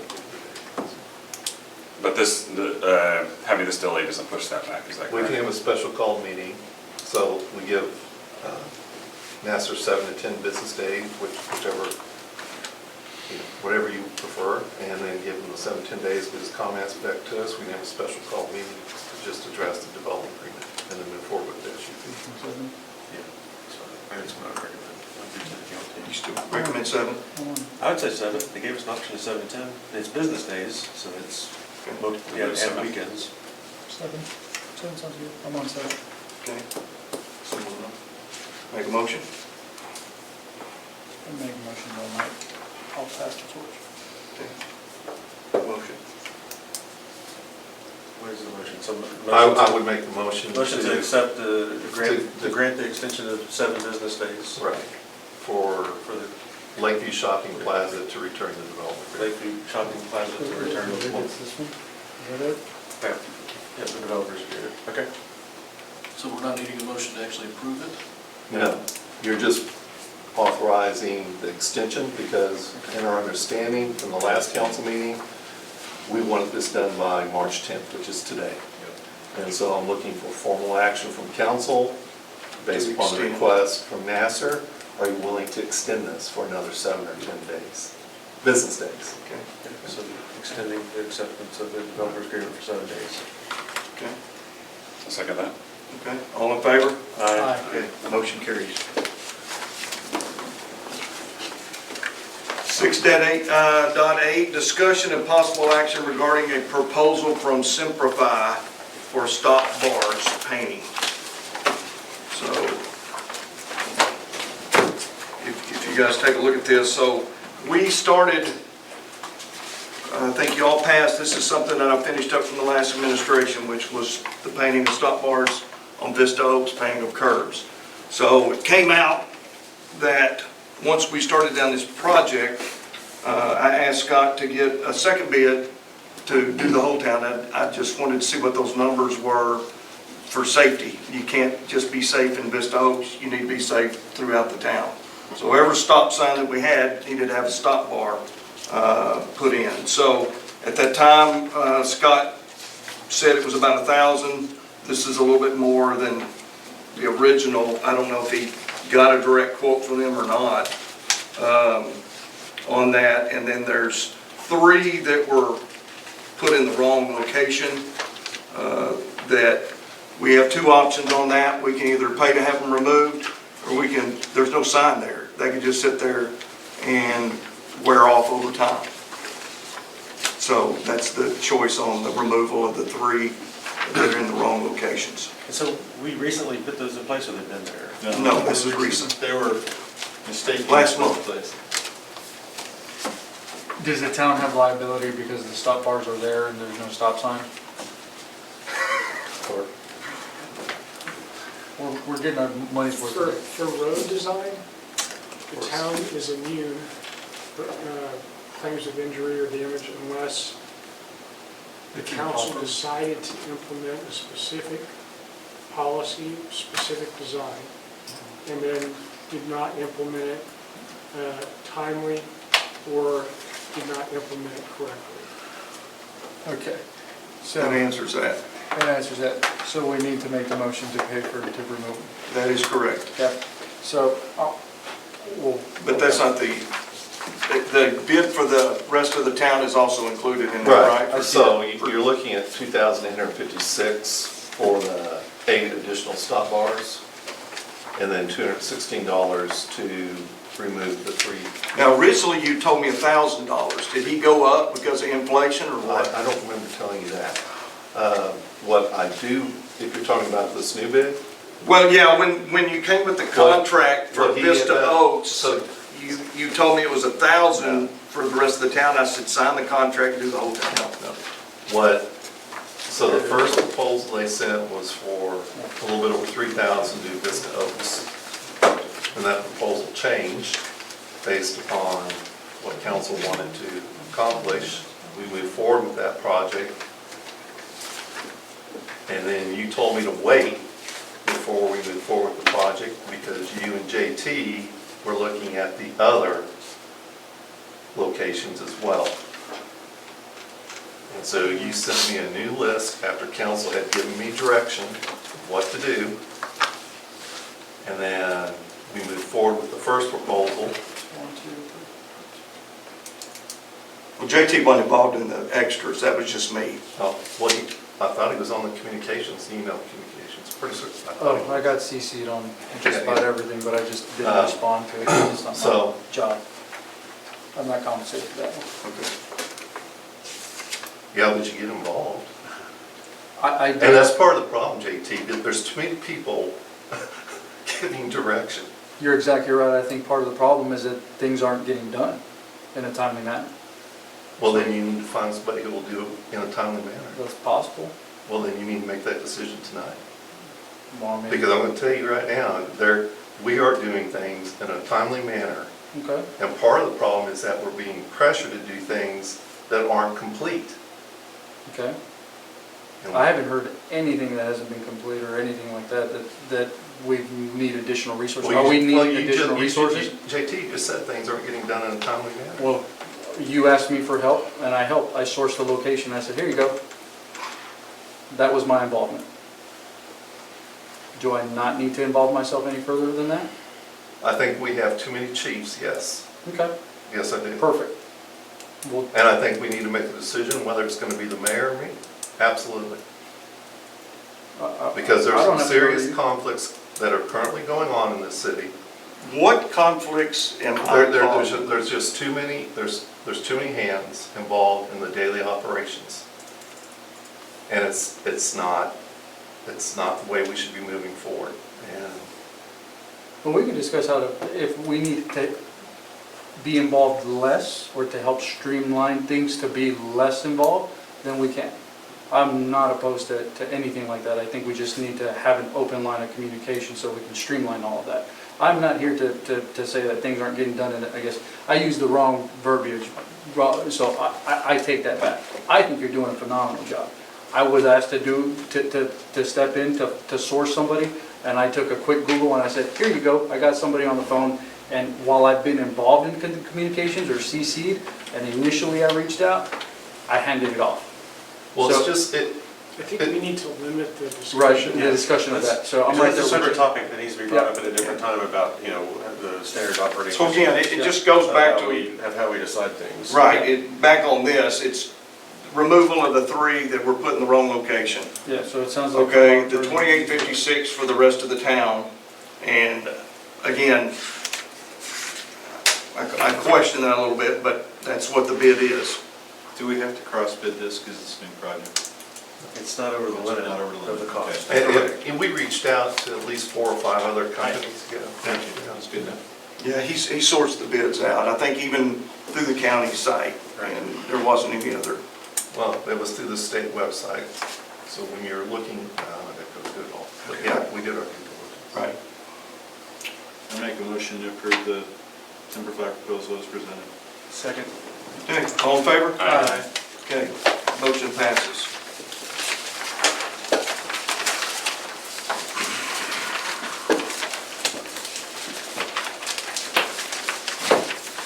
Six nine, discussion of possible action regarding the budget for the upcoming community cleanup day.